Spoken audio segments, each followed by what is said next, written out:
so. There. What's up? What's up? Hello. Okay. What's up, guys? Okay, check it. Okay, chat. We can actually use chat when we sit down or when we walk. No, when we I sit can down, open right? the stream on my phone. Would that help? I mean, sure, yeah. If you can just check like if there's somebody chatting. And like we can see how the stream works, if it actually works. Yeah. Is it on your which channel? MATI, Moravec? yeah, Matic Moravec. Okay. Okay. We'll go. Is it working? Yeah. Oh, let's go. Okay. So we've got everything. Let's see. The quality is okay, or? Okay. Let's go. Okay. Now let's introduce you. Okay. What is going on, guys? So today I'm here with Mihamoto. Subscribe to his YouTube channel as well. So what Just are you doing in your Mihamoto. life? Like what's your... So I mostly focus on Buddhism and practicing Buddhism, and that's what we're gonna be talking about with Matic today. Okay. Buddhism, like I've heard of it, but I don't know a lot about it. So he's gonna teach me, and hopefully I'm gonna understand it, and hopefully it's gonna be interesting, I guess. Yeah. Okay. So let's get into it. So Okay, let's go. Do we start walking? Or? yeah, we can walk. So what do you know about Buddhism, like so far? What have you heard about it? What's your opinion on it? If you have any opinion, maybe you don't have an opinion. To be honest, I don't know. I just know that Buddha was like very patient, very calm. Yeah. I would say very cool, calm, collected. Yes. And that's everything that I know about Buddha, you know. And he's like, it's like this emoji, you know, meditating. He's always like meditating, and he doesn't have any hair. I think so, right? He does have hair, Oh, like he does? a bulb, like he has curly hair. Oh, okay. But sometimes he didn't. Sometimes he had long hair. It depends on where in his life we talk about the Buddha. Okay. But yeah, that's actually. I like that you mentioned that he was very patient and calm because, well, that's just an expression of his wisdom. Like that's why he was patient and calm. So. Okay. Yeah, then let's get into this. Like, Okay. how do you think things work? Like, Oh, just normal things, like everyday things, the or world, just like the world? universe. Do you have any thoughts about? I would say that the world works on energy, I guess. I don't know. Energy. So the flow of energy, I guess. Yeah, I don't know what specifically do you want me to say, but I guess. Do you think like things happen because of conditions? Conditions. Yes. Like let's say you were born because your parents met, right? Ooh. That's a condition, right? Yeah. You grew up because you had food, you had a human body that needs food to grow. Okay. You can think because you have language, right? And ideas. Like I'm talking, do things exist because of energy, or is it even simpler? Because this exists, that exists. Oh, I mean, sure. If my parents didn't meet, then I wouldn't be here, I guess. Yeah. So it's if there was no conditional? seed for the tree Yeah. or sapling, would there be a tree? If there was no rain, would there be a tree? If there was no sun, no earth? No. So that's kind of how the Buddha described why things exist. So other traditions sometimes posit a metaphysical background, which is like God made everything. They ignore it, right? Yeah. They ignore physics. They just talk about, not necessarily ignore physics, they try to find a first source of things. Yeah. But if we actually look at our experience, how it actually functions, it's always something causes something else, and when that thing ends, that thing that it caused also ends. Like for example, because I have a body, I'm alive right now. When the body dies, I'm not alive anymore. Okay. Like as long as the body is maintained, I will keep being alive, right? Okay. Or but what about your soul? Do you think the soul dies, or do you think... So you believe there's a soul? That's okay, that's a question, yeah. I don't know, to be honest. Like, I feel like... Can you see or perceive any soul? That's actually a good question, because the Buddha often talked about a soul. So I mean, Um, I don't know if it's connected, like, and when the body dies, the soul dies as well, or does the soul live on? I don't know about that. Buddha I don't actually know. rejected both of these claims. Both of these claims. He called the first claim, where the Yeah. soul dies with the body, he said that's annihilationism. Annihilationism. So everything Okay, I'm ends... just gonna go to the left because of my arm. For sure. Everything ends because you die. That's what the Buddha called that annihilationism, believing that when you die, the soul dies. Okay. And if you say that the soul lives on, he Yeah. called that eternalism. Yeah. So believing that the soul is immortal, eternal, and everlasting. Okay. The Buddha compared your existence to a process. Okay. So just like your body keeps on living because it gets fuel in food, water, right? Yeah. So too, because he talked about reincarnation, do you keep reincarnating as long as that process has fuel? Okay. Yeah. Yeah. So he described the reality by the 3 marks of existence, he called it. Yeah. These 3 things you can't deny are true. So first, everything is impermanent. Impermanent. Yes. Oh, so it's not permanent. Yeah. Okay. Yes. Okay. As you can see, everything changes, doesn't it? Your Yeah. moods change, your emotions change, your That's true. appearance changes, That's true. your knowledge changes, your mind changes. Okay. Body, mind, they both change, don't they? So you can't necessarily say that there's some sort of permanent soul, because when you look at experience, you can't find anything that's permanent. Oh. Okay. So you're basically saying that there's no God, like there's nothing that exists forever. Or Yes, just like yes, the Buddha said there's no permanent essence. He called that. So there's 2 No more marks infinity. of existence. The first mark I said is impermanence. Everything Okay. Okay. That's the first changes and passes, right? one. Okay. The second one is not self. So the Buddha defined a self as something that originates itself, right? Yeah. And causes its own existence, right? Because you exist because of your parents, Okay, your yeah. thoughts exist because of language, and Yeah. because you have a mind, right? Because you can see because you have eyes. If for some Okay. reason your eyes got stabbed out, you would no longer be able to see, right? That's true. That's true. Okay. So conditions, right? It's Yeah. a process. So Okay. there's no permanent thing you can notice about it. And that's also a mark of existence, not self. If you look at Not self. existence Okay. clearly enough, right? Yeah. You can see the conditioned arising of everything, right? Okay. You can see, oh, I see because I have eyes and because there's something to see. I hear because I have ears and there's something to hear.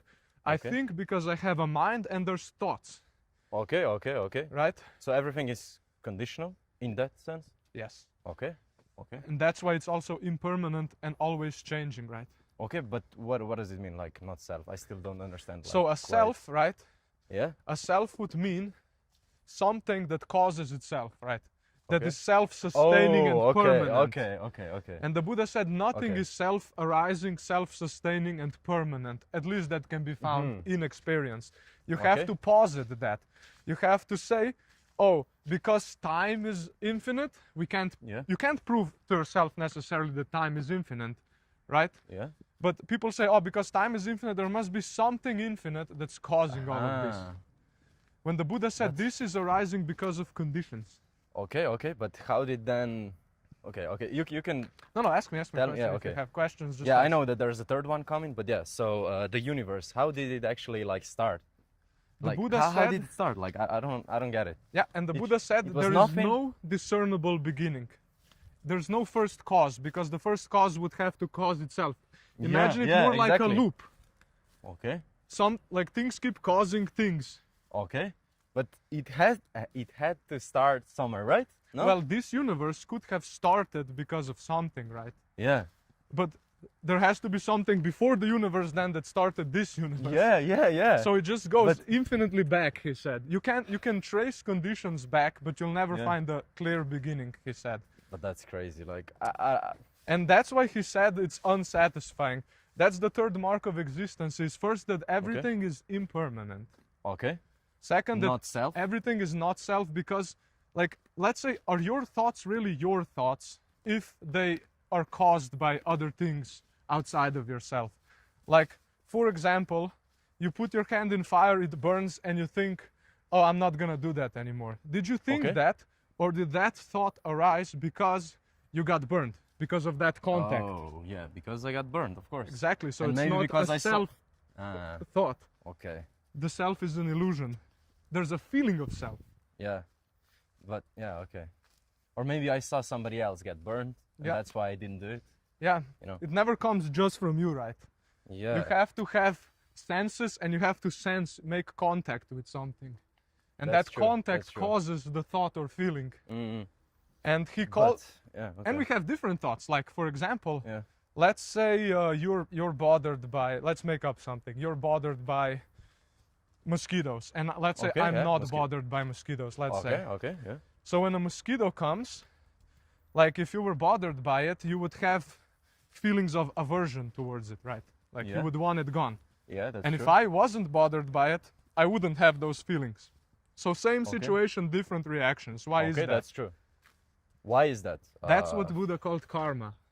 Karma. Ooh, okay. So basically karma is how you react to something. Karma yeah. is your conditioning, how you're conditioned.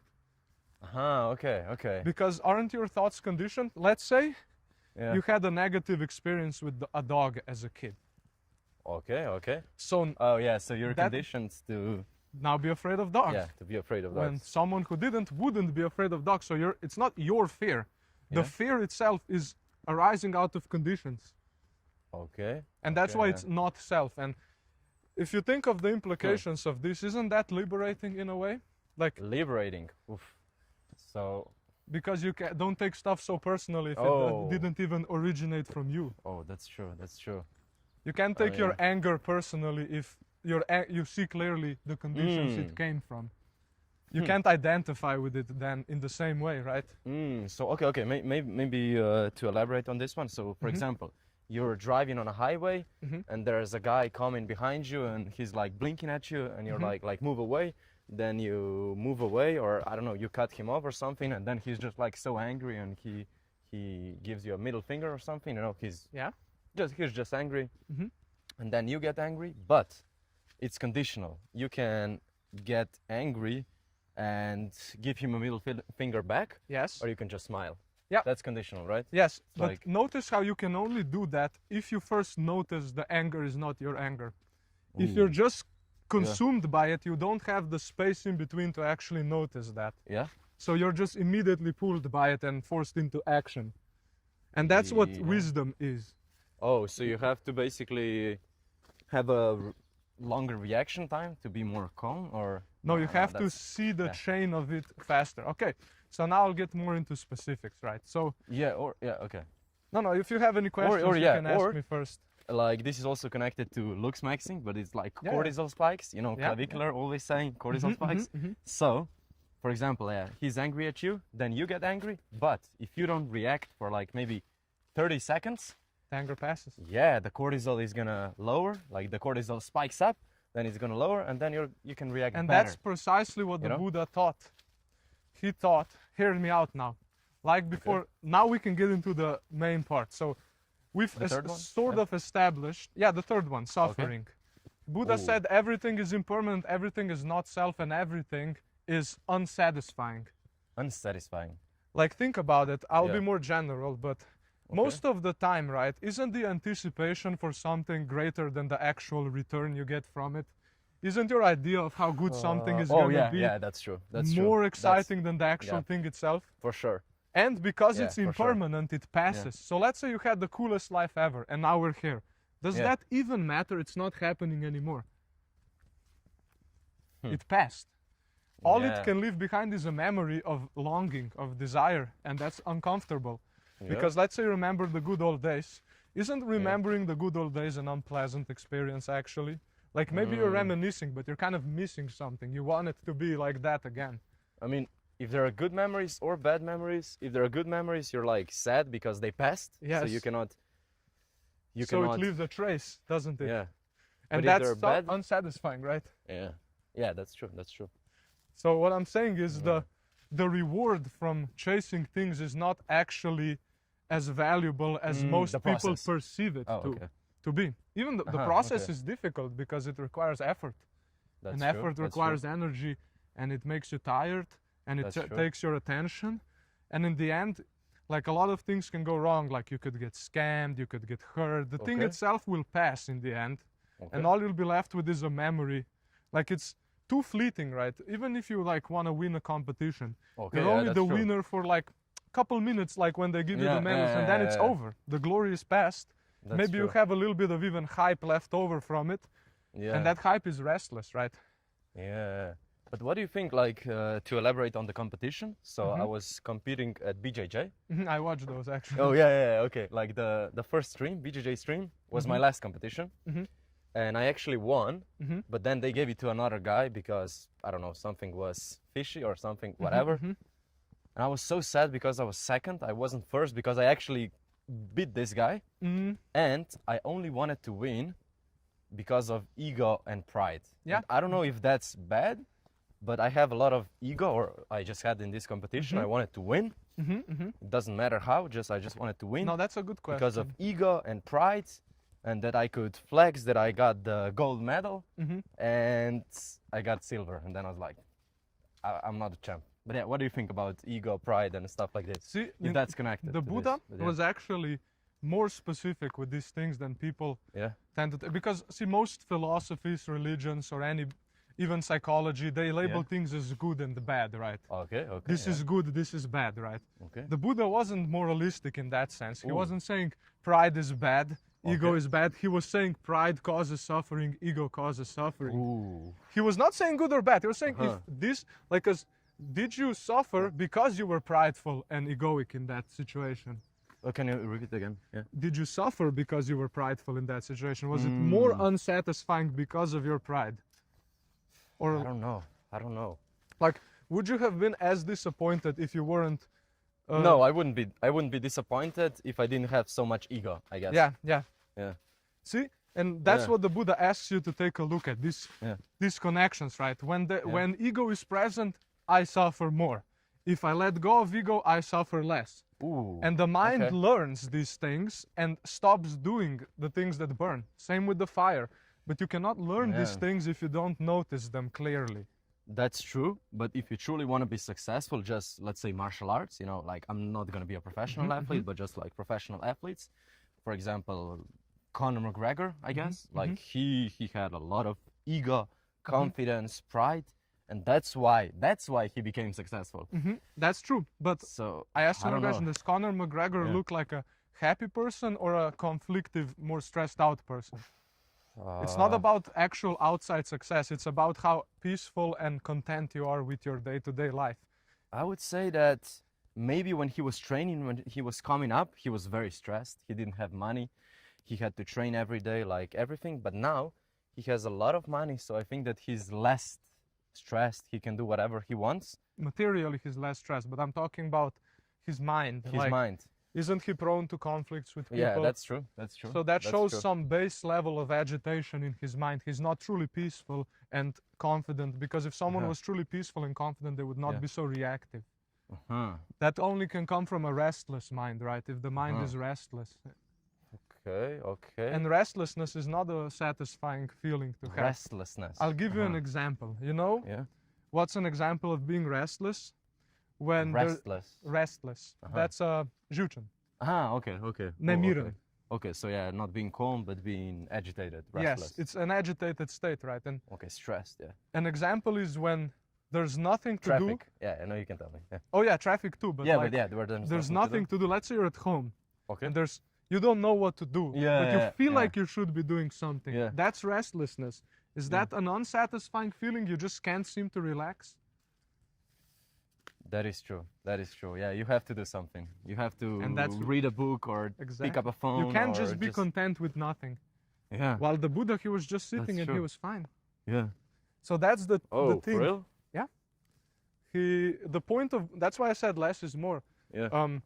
Because if you look at things honestly, right? Yeah. And clearly, you see that most of these things that we're attached to and that we value as important actually cause us a lot of agitation, a lot of effort, a lot of disappointment, and in the end they pass because they're impermanent.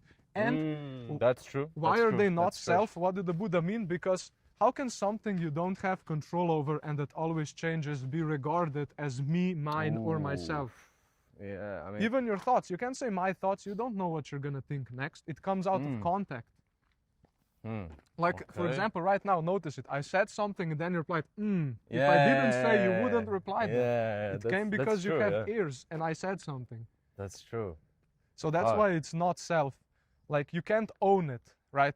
And tell me then honestly, if something passes, right? Yeah. And you can't really own it, it's not yours, is it satisfying? Permanently satisfying? Permanently not. But in the moment, it is satisfying. Only in the moment. Only in the moment. But here, look what happens now. Like I said, Buddha talked about causes and their effects, right? Yeah. Let's say you enjoy something right now. Let's say, what do you like to do? I don't know. What's something that brings you joy? I like to train, honestly. Okay, let's say you're training right now, right?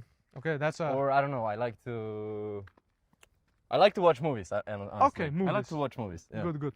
So, you like to watch movies. Yeah. Okay, now let's give something you really like. Something that makes you nervous that you don't have. Because some things you like less and more. I like girls. Okay, girls. Do you have a girlfriend right now? No. So is you liking girls causing you then any amount of unsatisfactoriness or satisfactoriness when you're not with a girl? When I'm not with the girl, yeah, of course I'm like... Honestly, look. If you have a lot of girls or just one girl and if you're hanging out with her every day, then you're like, I don't even need this.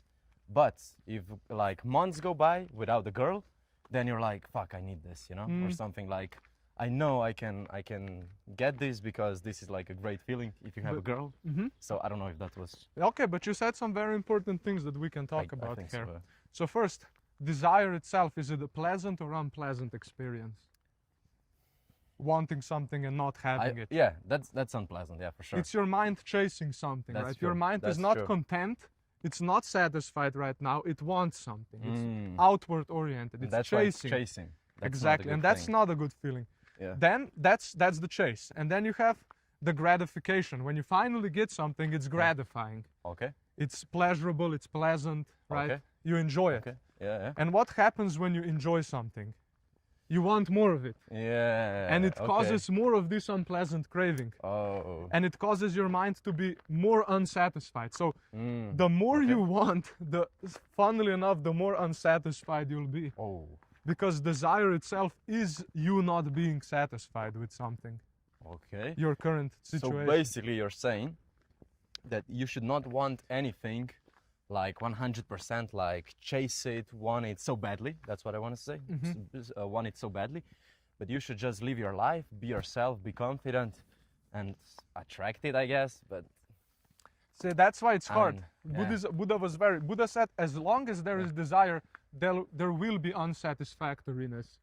They come together. You cannot have one desire without the other. and is unsatisfactory. That's the third mark, that it's unsatisfying, right? Like impermanent, not ownable, and unsatisfying.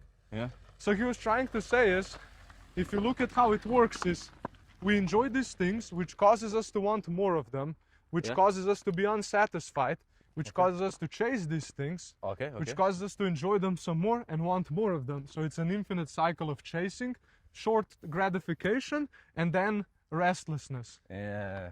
And that's not very satisfying. You can't really reach a peaceful mind state as long as you're in a process of chasing. But that's basically, We can go really cool walk around here. It's like an hour and a half. You're the boss. So yeah, you can. This is gonna be a nice walk, trust me. Okay, We'll come out there. We'll go here and we'll come there later. Okay, deal. He's the boss. That's it. So yeah, but you're asking good questions. Yeah, I'm trying. But yeah, no, you're explaining very good. No, for real. I have a lot of experience. I talk to this about a lot of people, and also it's a good time. I brought this. I always buy a lot of this. I give this to you, which has all the basics of Buddhism and quotes. This is the Dhammapada. Okay. It has a really good introduction, which basically tells you what Buddhism is about and the terms. And then it's just a bunch of quotes from the Buddha. Look, happiness. Happy indeed we live, friendly amidst the hostile. Amidst hostile people we dwell free from hatred. Hatred is uncomfortable, right? He was just saying, that's true, that's true. Happy indeed we live, unafflicted amidst those afflicted by craving. Amidst afflicted people we dwell free from affliction. So Buddha called desire like almost a disease of the mind. It's like I mean, it's like a fever, right? You're chasing something, you're infatuated. And I'll give you an example. But, hey, bro, thanks, bro. Of course, bro. Like, real, like. I think you'll I'm enjoy not reading this a lot of books, but this one's short. I have to read this one, you know, because you'll definitely enjoy it. It explains it really well. It's by a guy called Bhikkhu Bodhi, who is a Buddhist monk, who translated all of Buddhism into English. Before him, we had just partial translations. Oh, so what language do you speak there? Do you know? Or? English. It's English. Oh no, this is English, but he translated it. Yeah, the Buddha. The Buddha spoke in Pali, which is a form of Sanskrit. So, Pali. I'll give an example. In Sanskrit, they say nirvana. In Pali, they say nibbana. Nibbana. Nibbana. Two B's. Nibbana. Nibbana. Yes. Nibbana. Or in Pali, in Sanskrit, they say karma. Okay. In Pali, they say kamma. So kamma. Kamma. No, I don't know. It's like a softer version of Sanskrit. And it's the language that the Buddha spoke at the time when he was active. Okay. Maybe I could talk about a bit how Buddhism was preserved. Preserved? Oh, okay. For the years, these days, for the decades. Because there's a lot of it. I have a picture. I have all of the books. Whoa. How many books are there? Like 12. 12? Oh, okay, okay. There's multiple Buddhisms, but I'm going to talk about Theravada. This is all the books. You can show it to the stream. Okay. See, this is the Buddhist canon. Okay. We have the 4 Nikayas and then the Kudaka, which is split into multiple books. So like, ooh, okay, okay. It's a bunch of books. A bunch of books. Okay, they have a question. Is the guy Buddhist or just interested in it? Buddhist. So he's a Buddhist and I'm just a guy interested in it. Yeah. For now. I've been practicing Buddhism for years now. I read the Tripitaka, so the Nikayas, the Kudaka, and the Abhidhamma. I haven't read the Vinaya. So what is that? The Vinaya. That is rules for monks. Ooh, okay. Because I'm not monastic yet. I do plan to eventually be monastic when the time is right. A monk, a Buddhist. To be a monk. Oh, okay. Yeah.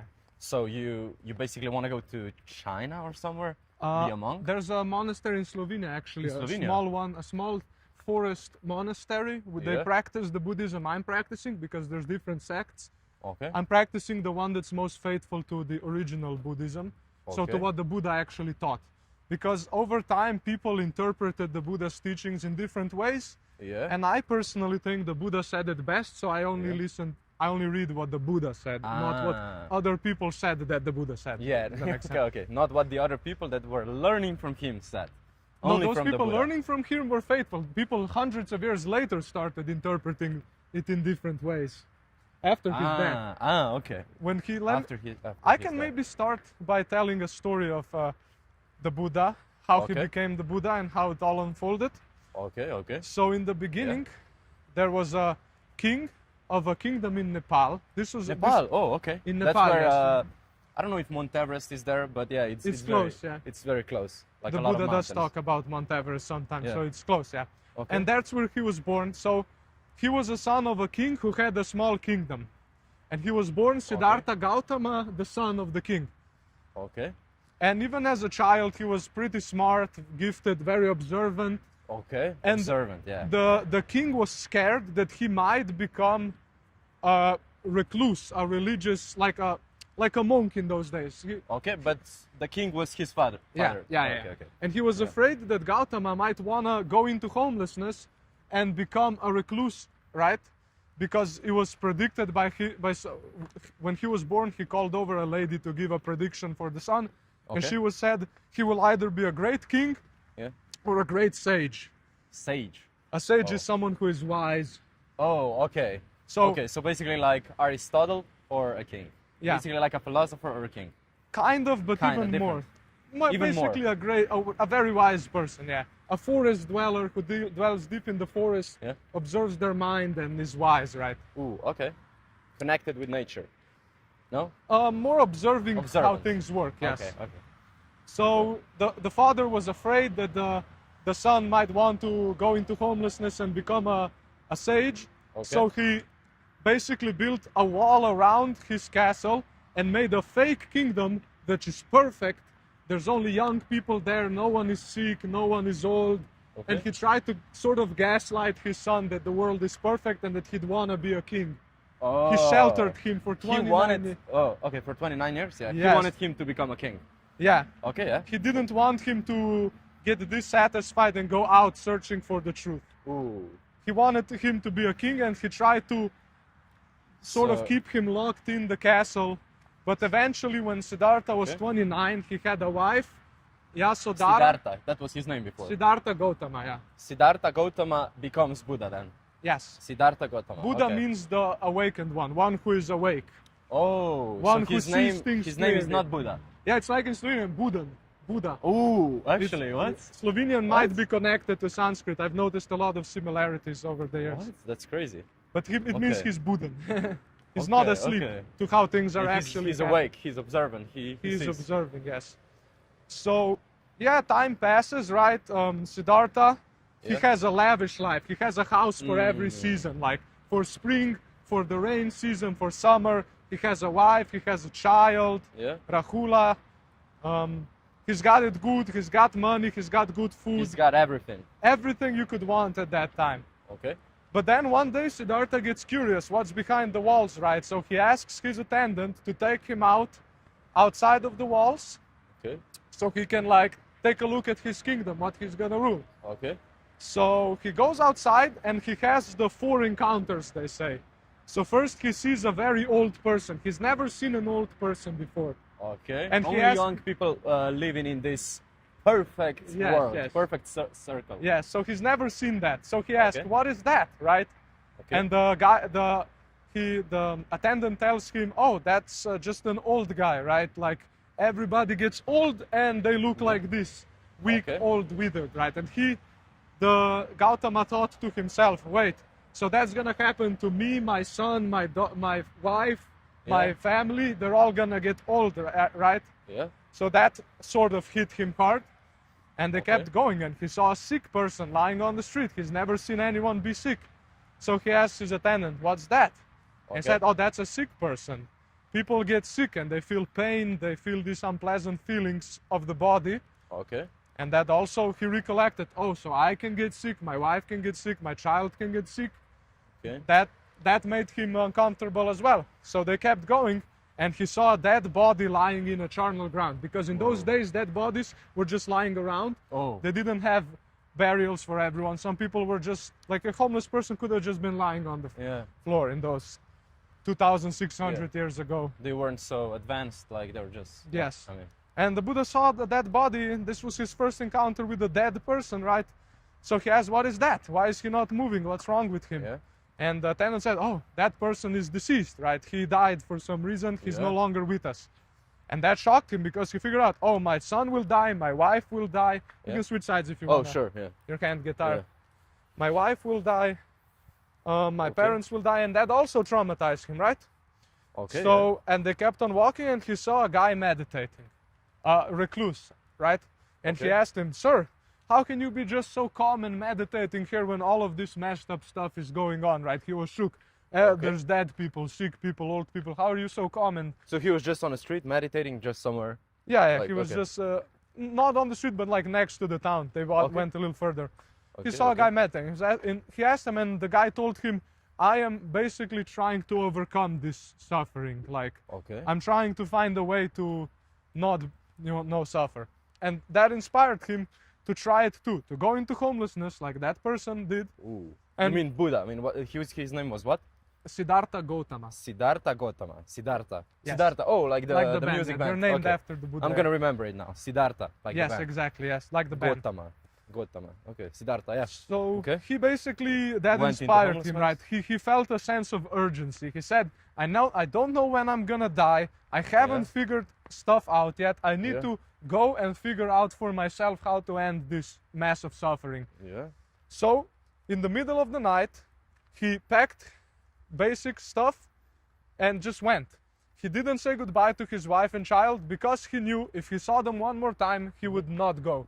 He would he wouldn't be able to go. So he just went immediately. Immediately went. He said if he hesitates now, he will never go. So he went. Okay. And he studied under many teachers. They taught him meditation. They taught him asceticism.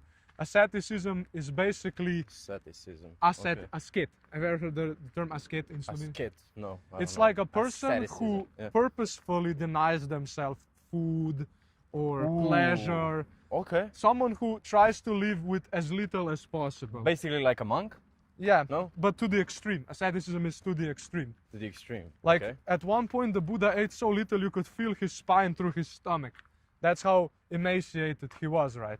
So he studied under various teachers, mastered meditation, yeah, and practiced asceticism for 6 years.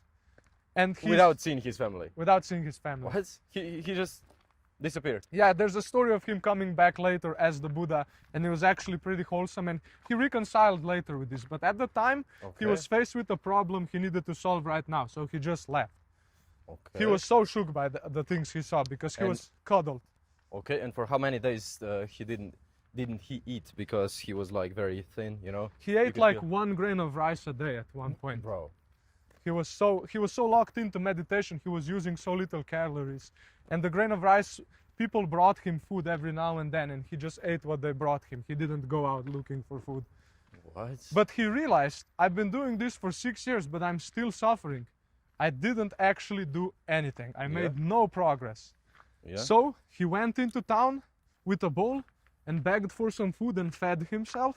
Okay. Because at that time there was a tradition. If you were a recluse, if you were practicing this meditation, trying to end suffering, people would generally give you food, like a donation for good karma. If you were like, oh, okay, so, okay. Like back in the day, it was cultural that like the recluses, which were people who chose to go into homelessness, not have property, and just meditate and practice that, right? They would help him somehow. They would help him do that. They would give them food, and then in return they would get good karma, right? Like I give food to the person practicing, right? And then he can give me wisdom back if I ask him something. It was an exchange. They were practicing and they could share what they figured out because of that. So the Buddha went to town with his bowl and asked for some food and fed himself, right? And he realized, okay, now that I'm actually fed, I can think straight. So being hungry does not help me end suffering, because I can't use my mind is worse off. You cannot even think when you're hungry. So he fed himself. He went under what they call the Bodhi tree, which is a figa. It's a figa. Oh, okay. Yeah, it was a fig tree. He sat under it and he said, I will not move until I figure out how to end suffering. So he sat there for 4 days, right? Yeah. And he gained 3 knowledges. The first knowledge was he recollected his past lives. He remembered his past lives. Past lives? Yes. You mean before he was this person? So okay, so he was like 35 years old? Yeah, at the end of this. Yeah. So let's say he was 33 years old at the time, and he remembered all the lives before this life. Yeah. How many lives? Like in his head they go back for infinity. See, you have to, time is a perception, right? You perceive time, right? Yeah. Because you have senses, because you have a mind. So time is not something that exists outside of our perception. Yeah. So he could perceive all of his infinite past lives in one moment, because time is only a perception. He could understand, because of, like, I was in this life, and because I acted this way, I rebirthed here. He understood karma, why he ended up in certain situations. So he was basically saying the lives are connected. So if you live this life this way, then another life is going to be like caused. If you have bad karma, you're going to a bad rebirth. If you have good karma, you have a good rebirth. He figured out these things we do cause how, and you can see that in the moment right now. Like, let's say, for example, if you steal, right? Yeah, if it's and enjoy it, you're gonna steal more and more, right? Like we talk about conditioning, right? That's true. And what happens if you steal? You have a bad reputation. People trust you less. You may face punishment or abuse for it. Okay. People have less sympathy towards you, right? You live in fear, like someone's gonna find out.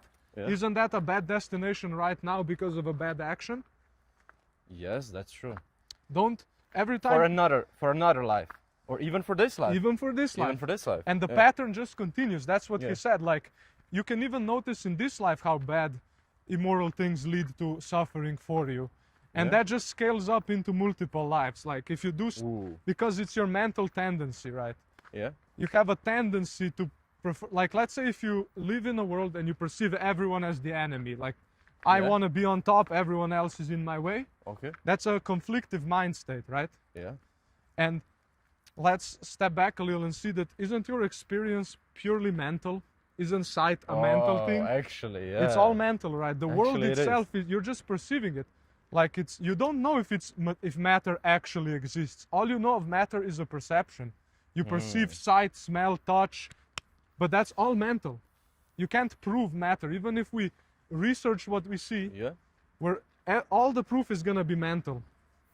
You can't actually step outside of your conscious experience and make sure that matter is actually there. I don't know about that.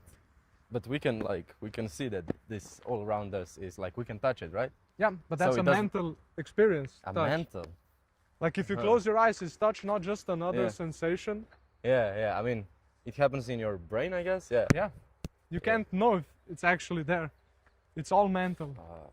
The mind and body are definitely connected, right? Then what are you saying? That nothing really exists? Like everything exists only like psychologically, or what are you saying? Like I'm saying that you can't say for sure that the world is material.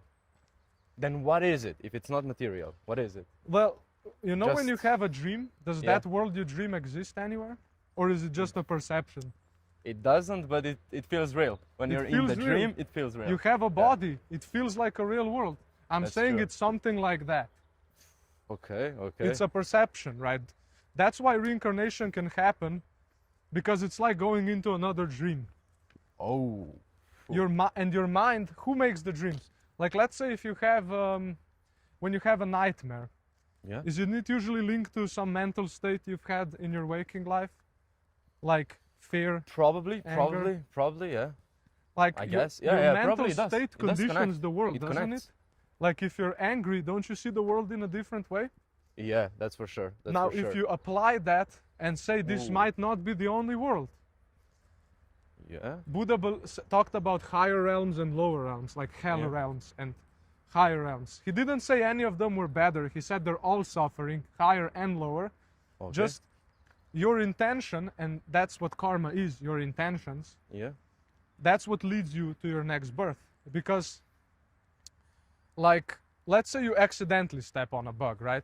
Okay, yeah. That's not bad karma. It was accidental. But let's say you see a bug and you intentionally stomp it, right? You were conditioning your mind to have a value for life. Oh, because this is a bug, I feel okay killing it, but because that's a cute animal, I don't feel okay killing it. You have a tendency to, that's also a living creature, but you don't care.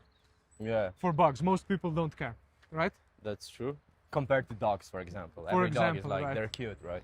Yes, so you see how that can condition a tendency to disregard certain types of life when their world is beyond our perception. Like, we don't perceive how a bug feels. Oh, that's true. So we just don't care if we kill it. Oh, it's just our perception, not what they perceive as well. Yeah, I mean... So it's your karma, it's your intention, right? And of course, if you kill bugs, the more you kill them, the less bad you're gonna feel about killing more of them. Same with people. That's why when people kill, they get desensitized. They kill more and more.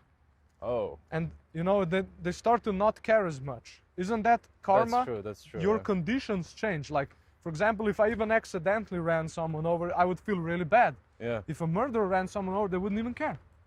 Because their mind was conditioned differently, right? And like, can actions actually not have consequences? Everything has consequences. Influences something, for right? Sure. Your mind changes. Every time you intentionally do something, your mind changes, does it not? Like if you intentionally, I don't know, choose to be lazy, every time you make the choice to be lazy, you're gonna be more lazy next time. Oh, that's true. If you choose energy, choose to be active, you're gonna condition more and more energy. Okay. So what we intentionally do matters, right? Yes. It basically shapes our perception, it shapes our quality of mind. Okay. It shapes our lives, right? Yeah. So that's why the Buddha never said good or bad. He said causes suffering or doesn't cause suffering, right? Okay. For you and others. Okay, but so nothing is good or bad. So what are you saying? What do you want me to say? How do you want to explain the bug? So you basically step on a bug intentionally. Yes. Or you just, you don't see it, you just step on it like you were not accidentally, you weren't careful. So is that connected to good or bad, or? Yes, well, if you do it accidentally, it's not really gonna impact your relationship to killing bugs in the future, right? Yeah. It's gonna stay the same. It's not gonna generate any karma, right, for you. Okay. Yeah. The same action, but if you intentionally step on it, is that not gonna increase your tendency to kill bugs in the future? Yeah. Yeah. So that changes your mind. Your mind changes when you intentionally do something. Okay. Yeah. Like for example, like you said, when you were fighting, you had the ego, you were feeling disappointed, right? Yeah. Did you condition that ego by your previous actions, like thinking about yourself in a certain way? Probably, yeah, I guess. And you pondered it so often intentionally that it formed a self-image, right? Yeah, yeah. And when that self-image was contradicted by what happened, like you thought I was first, but the result was second, that caused you tension, discomfort, right? That's true, yeah. Because you weren't aware that you were previously conditioning this self-image. Yeah. So everything we're not aware of, we just mindlessly condition things for ourselves. Ooh. Right? Because we lack the awareness of it. Okay, I'm just gonna change that. Of course. Yeah. Yeah, I agree with you. But I would say, like, wouldn't you say, if you have a positive self-image, for example, you believe that you're confident, you're, I don't know, funny, you're good socially, or that you're strong, you know, mentally and physically, and that you're smart, you know, for example, you know a lot about Buddhism or any knowledge, wouldn't that imply that you would have a better life, you know, better self-perception, enjoy life more, you know what I mean? But okay. Like, compared to just feeling like you're sad, you're depressed, like you're nobody. Yeah, both of those. You know what I mean? Like, can you also just a perception. Can you also be good at something without identifying as being good at that? Like, I'll give you an example. Like, if you said, like, let's say you identify as a good person, someone will say, you're a bad person. You're moral. You identify yourself as if you identify as moral, let's say. Okay. And someone says what you did was immoral, would that not make you uncomfortable? Yeah, sure, for sure. I mean, yeah. Is that identity necessary? It would clash with my identity, right? Yes. Yeah. But you can also just be moral without constantly identifying as moral, perceiving yourself as moral. Because morality has like two ways of existing. Like, you have a view of morality. I think this is right and I think this is wrong. That's a view, right? Okay, yeah.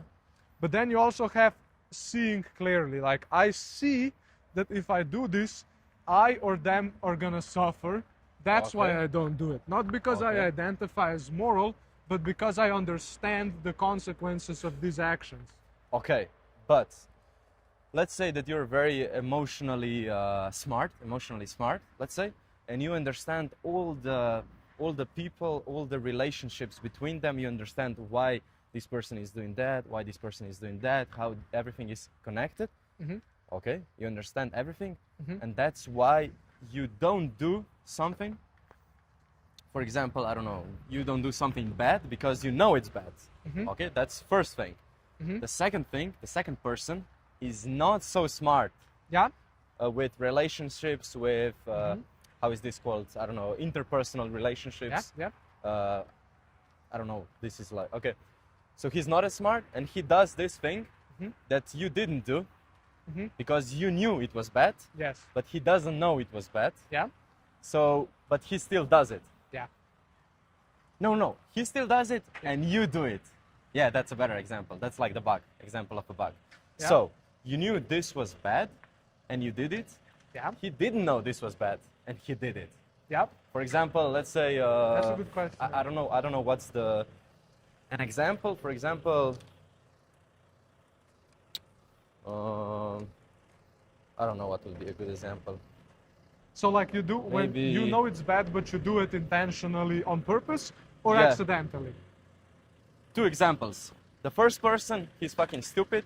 He does it because he doesn't know. Yeah, so he's ignorant, basically. He's ignorant, yeah. Yeah. The second person, he's very smart socially, you know, understands. Yeah. And then he does it intentionally, you know. That's more, I would say. Whoa, look at these guys. Yep. What's up? Yeah. I would say that it's worse for you because you knew it and still did it. Because that So condition. okay. What can be the example? The example can be, for example, stealing. No, what did you say? Stealing. Stealing. Yeah, let's say stealing. Let's say someone, and let's give a vague example, like stealing someone's time. Let's say someone is keeping someone tied up unknowingly and taking up their time. That's a good example. That's a very good example. Right? Yeah, that's a very good. He's not necessarily, he might have bad consequences from the other person. It's still bad karma, right? Yeah. But he's not aware of it fully, right? That's true. That's true. But let's say someone knows they're keeping someone up and is intentionally stalling them. Yeah. That means next time a situation comes up where they know something has bad consequences, they're more likely to do that thing again. You know what I mean? If you break it, like you do something even though you know it's bad, that means next time you know something's bad, the chance of you doing it again is gonna increase because you're already conditioned that pattern of breaking something you know is bad. Okay. So yes, what you're trying to say is, can there be understanding, but at the same time acting not in accordance with that understanding, right? Yeah.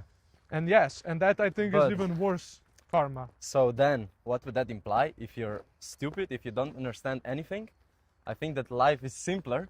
You don't think so much about it, and you just live your life.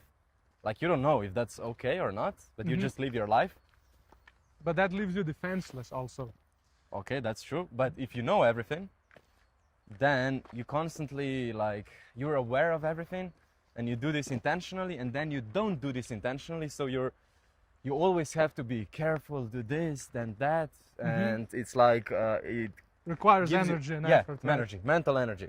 Yes. Okay, that is. You know what I mean? But see, even if you're ignorant, stuff requires energy. It's just where you direct that energy. Yeah. Right? Like you could direct that energy into being mindful, being aware, you know, investigating things sufficiently so you understand what causes some things. Yeah. Or you can invest that energy into just being drawn into whatever pleasant or unpleasant thing that's happening and not being aware of the cause of what's happening. Okay. Energy is not, do you think energy is only physical or is it also mentally generated? I'll give you an example. Let's say you're really, let's say hungover, I guess, right? Hungover, okay. Like I personally don't drink, but I know like if you're hungover, you're in a state of where you're mentally and physically exhausted, right? Okay. And you're laying in bed and you don't want to get up. Okay. If you made the decision to get up energetically, you could do it, right? Like, oh no, I decided, whoa, I'm getting up, yeah, right? Sure, yeah. So you summoned the energy mentally. Energy is something you choose. It's something you condition, just how you can condition laziness. You can choose to be energetic or you can choose to be lazy, like I said before. That's true, yeah. So yes, it does require energy to watch experience. That's why Buddha called this the gradual training. In the beginning, it requires energy to be mindful. Eventually, it becomes automatic, right? Because you do it so much that, like, what do you do often? Let's say you speak in a certain way, right? Like you say yeah right now. Does it require energy to say yeah, or is it automatic, right? It's automatic because I'm listening, and when I understand something, I say yeah. It becomes like a pattern, right? Yeah, it's like same with being aware of things. You can condition energy to be aware of things, and eventually it doesn't require effort. Okay. It's like you build up momentum, right? Like you roll a wheel, you roll it for a while, eventually it's easier to roll, right? Or like on your bike, when you get started, it requires more effort to get going, but when you're going, it doesn't require that much effort to keep going, correct. Right? That's correct. So it's the same with this. You have to, karma is like a flood. It's like a river flowing, right? Okay. You have momentum from the past, right? You condition the momentum. Your choices influence how your mind reacts to situations, right? Okay. So if you conditioned that your mind reacts with awareness, patience, and investigation, then eventually you're gonna just do that automatically, not requiring some sort of extra effort.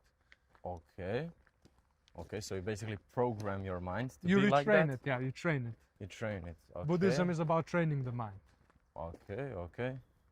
To see more But then clearly. That's also connected to training your mind to be confident or strong, right? That's you can train the mind in different things, yes. You can even train it to be evil. That's what karma is. Whatever you think about, whatever you act on, whatever you ponder often, whatever you chase, whatever you agree with, whatever you enjoy, that is your future destination, is it not? That is where you're going. That is where the momentum is leading you. That's true. And a lot of people have a lot of this momentum of ignorance. The Buddha called ignorance not knowing suffering, not knowing its origin, so what causes suffering, not knowing that it can end and how to end it. That's what ignorance is. Okay. You don't know that you're suffering, and you don't know why you're suffering, and you don't know that it can end, and you don't know how it ends. Right? Okay. So, but if a person is ignorant, he doesn't know anything about what you're speaking, right? Yes. If a person is very, I don't know, smart with relationships, or I don't know how this is called, has a lot of knowledge, let's say, then I think you're gonna suffer more. Yes, because there's a difference between knowledge and wisdom. Oh, okay. Knowledge, you have cognitive knowledge, right? You can, what I'm saying right now, you can intellectually understand it, right? Yeah. But something is understanding it, and something is seeing it, seeing the mechanism, seeing the pattern in real time when it's happening. The pattern, seeing the pattern. For example, like I make contact with something, I see something. Yeah. That causes me a pleasant feeling, right? Yeah. And immediately I notice the pattern of me chasing that and restlessness. Like, if you don't notice that, you're not aware that the contact caused the restlessness. Yeah. You're just restless for no reason, and you keep chasing something. You're not. That's what ignorance is. You can intellectually understand this. If you don't see it happening, the intellectual understanding will not help. So knowledge itself, like fire, like someone could tell you fire is bad, fire burns, and you can avoid it because people said it's bad. But you're not gonna have the instinct to not put your hand in the fire until you actually got burned by it to a certain degree. Okay. I guess that's true. Or you've seen it burn something, or you've seen someone else get burned by it. Like, there's intellectual knowledge, and then there's just like wisdom, like seeing how things work, seeing what causes what. You know what I mean? I don't really know, to be honest. Okay. I don't really understand it. Okay. So the knowledge is just like, I know that the fire burns. Yes. And then wisdom is what? Not touching it, or what do you mean? You've been burned by the fire, and you don't even think about putting your hand in it. So you're basically saying it's better that you experience something, and then you know for sure, or no? Yes, you have to, not with everything, right? Like, I would not recommend getting stabbed to know that you don't want to get stabbed, right? Exactly. But for Buddhism particularly, if you want your mind to actually be retrained, right? If you want to change your perception to be more accurate, you do actually have to see these things in real time, right?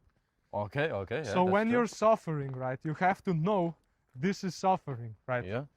Because some people, like, they could be having a pleasant experience and not know that they're suffering at the same time, right? Okay. Because I don't mean suffering as in it has to be bad. I'm talking about the sheer unsatisfying nature of experience itself.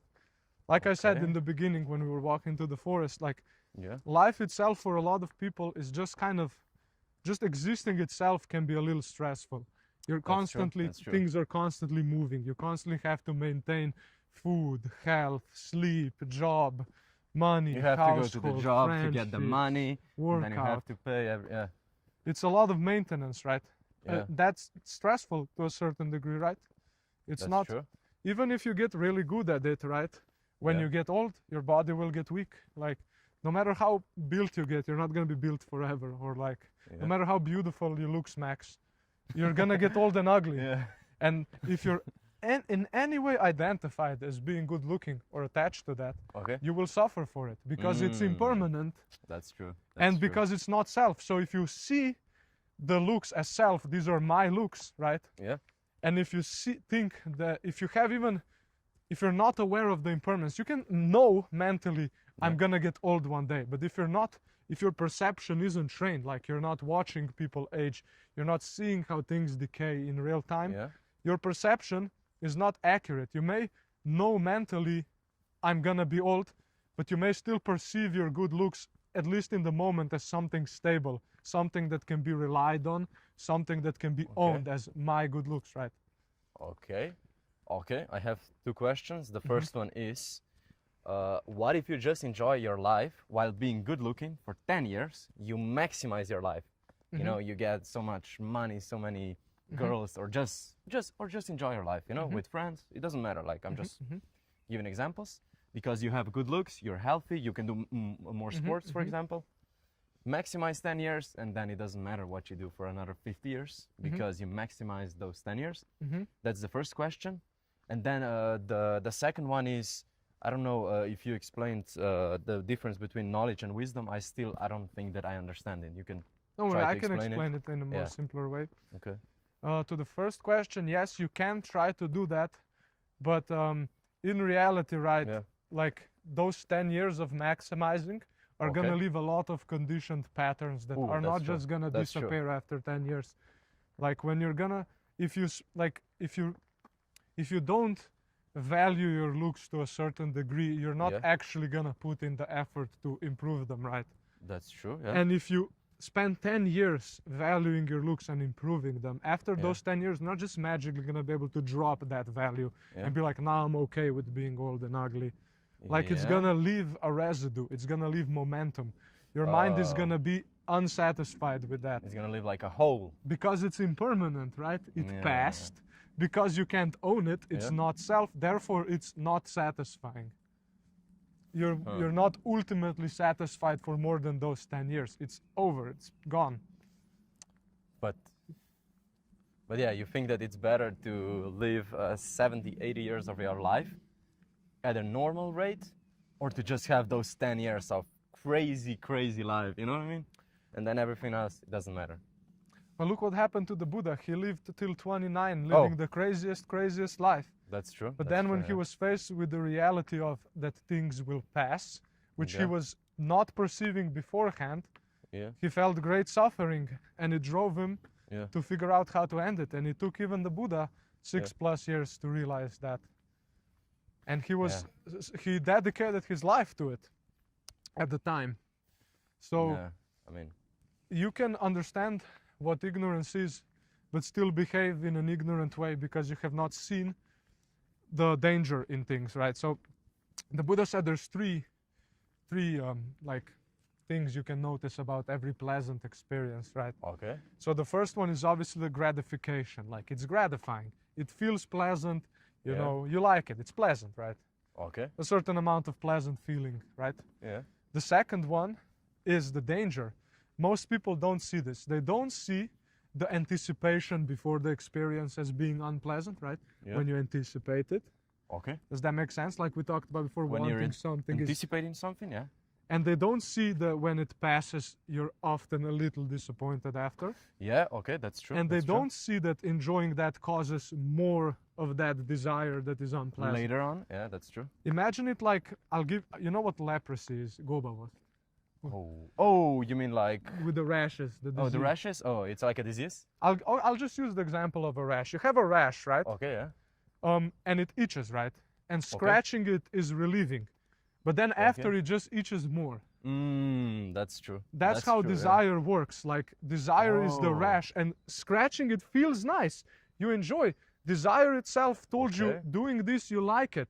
And it feels nice. But then after, it itches more. You want it more again. It's not satisfying, because if it was satisfying, you wouldn't want more of it again.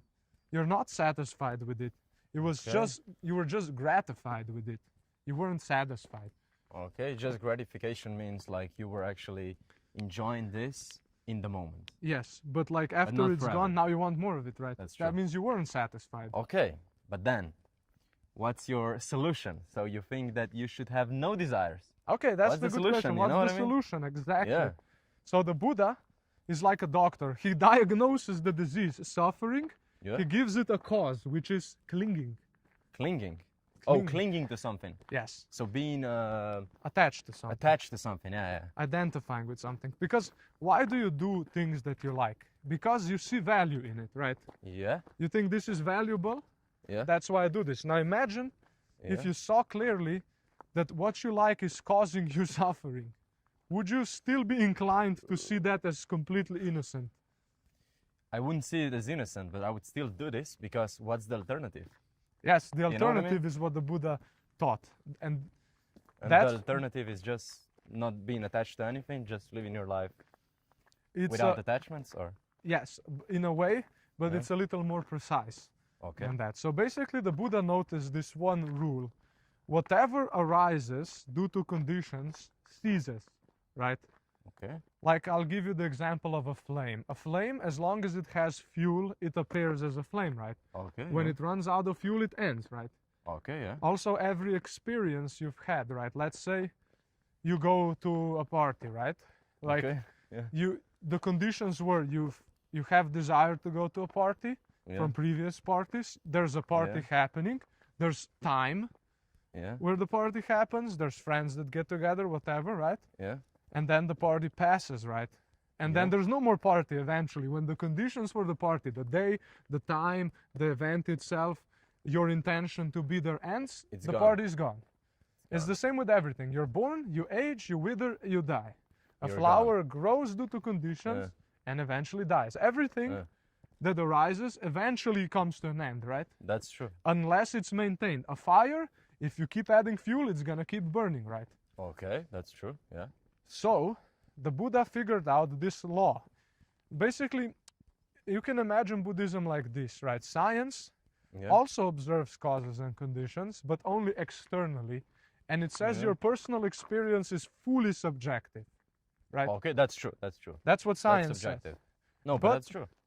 But the Buddha yeah. noticed that it's lawful. It behaves in lawful ways. Like I said, when there's clinging, you feel suffering, no matter who it is, you or me. Yeah. When you lose a loved one that you are attached to, Yeah. you suffer. Just like if I lose a loved one that I'm attached to, I Okay. suffer. Okay. So it's not fully subjective, right? It's lawful. Okay. The Buddha mapped out the laws of experience, which no one else Okay. actually accurately did before him. So yeah, you would be sad if somebody in your family like Depend on scale. how hard you hold, right? Yeah, That's there is true. a scale. There There is is a a scale, scale. but Yeah, yeah. of course, of course. We still, yeah. And the true part is everybody dies. You will lose loved ones. Yeah. Things you like will pass. Your Yeah. youth will pass. Money comes and goes. Yeah, that's true. So nothing is permanent. And that's why it's unsatisfying. He didn't say Okay. it's good or bad. He didn't say the pleasant things are not pleasant. Okay. He didn't say the things, you like aren't nice, aren't cool. He just said when there is clinging, there Yeah. is inevitably suffering follows. Because what we hold on Okay. to is not ours, it's not self. Do you see why those two things mean because it's not permanent and Yeah. because it can't be reliably owned, eventually it'll be gone. Okay. That's why we suffer. Because we don't Okay. see that, and that's ignorance. Not seeing Okay. that clearly. Like you can Okay, yeah. understand it mentally, but it's training your mind to see that in everything. That's what changes your perception to where the mind naturally doesn't take it up anymore. Like it stops holding on when it knows holding on hurts, right? Okay. Like for example, if you were holding your arm really tight, Yeah. eventually it would hurt.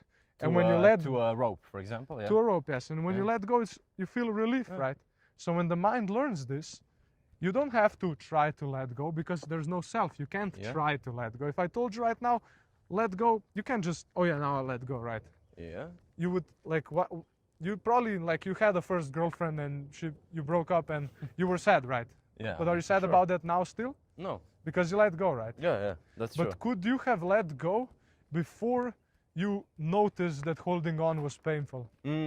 That's true. Yeah. You had to know. You had to go through this experience. And is that mental knowledge or is that what I was saying, wisdom? You saw clearly that holding on hurts. That's wisdom, right? And if someone Because you told you, experienced it. yes, Or- if you were suffering and I just came to you and like stop holding on to her, that's why you're in pain. Yeah. Would that actually take away your pain in the moment before you learned it for yourself? No, that not hold- in the moment. You wouldn't even listen to them probably, and even if you would listen to them, you would still go through this experience with suffering. Of course, if it's the first girlfriend, you broke up with her, then yeah, you feel pain. I feel like everybody feels pain. Yeah. Depends on the scale. But why? Because you were clinging to her to a certain degree. Hmm. That's what the Buddha said. It's like gravity. It happens. It follows a set pattern, right? Okay. Clinging, suffering. Okay, but then what's the point of having a girlfriend if you don't, not that you don't cling to her, but clinging, I would say it's love. You like her, you love, but it's still clinging. You're saying it's still clinging. Yes, that's what I was How are talking about relationships before. then formed? You know what I mean? if there's no clinging or just like love, then what's the point of being with them? Okay, that's You know what a I mean? good question, because see, the common view of Yeah. love is attachment.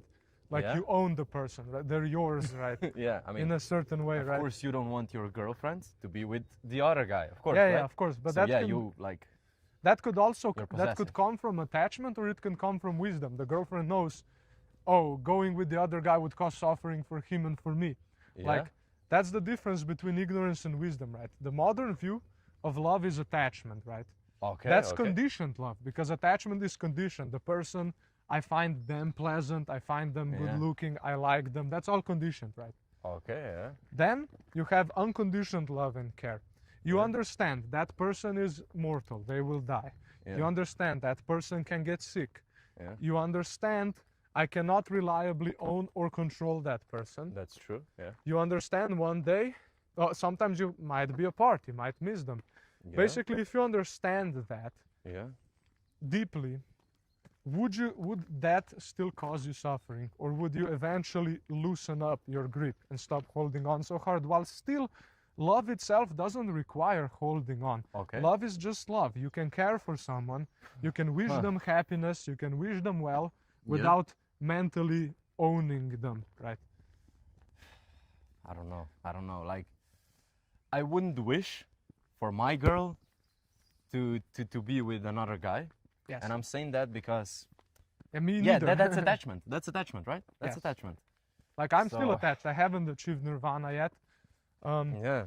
And the Buddha actually. So yeah, I would. Yeah, you can. Tell Yeah, me. no, you can. No, ask. so I wouldn't really feel a lot of love to her after a long period of time if she was with another guy. Yes. You see, it's conditional. It's not unconditional love. Yes. Maybe your parents, maybe they have unconditional love for you.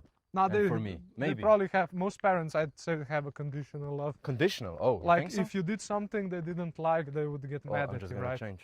They wouldn't understand, right? Oh, if something that you did that they didn't like. Yes. Huh. They would suddenly not feel much love for you in that moment, right? Oh. It's not like that. That love is always present, no matter how you are. That's unconditional, right? Like, yes, I would not like if my girlfriend cheated on me either. Yeah, yeah. But then there's two reactions. If she did, would I hate her? Or would I still love and care for her and understand that she is a flawed person who was overcome by desire, Yeah. personally not aligned with my beliefs? I would Yeah. not be with her anymore. Yeah, But I that's wouldn't true. necessarily have to get hateful towards her. I could instead understand how that happened. Okay. I mean, yeah, you could not be hateful towards her, but you would slowly fall out of love, I would say. Yes, You know? yes. Like, That's so because it's conditional. It's conditional, yeah. if you take love as the pleasant feeling, yes. If you take love as just accepting the person and wishing them care and Yeah. goodwill, then that doesn't have to be conditional. You could wish anyone goodwill.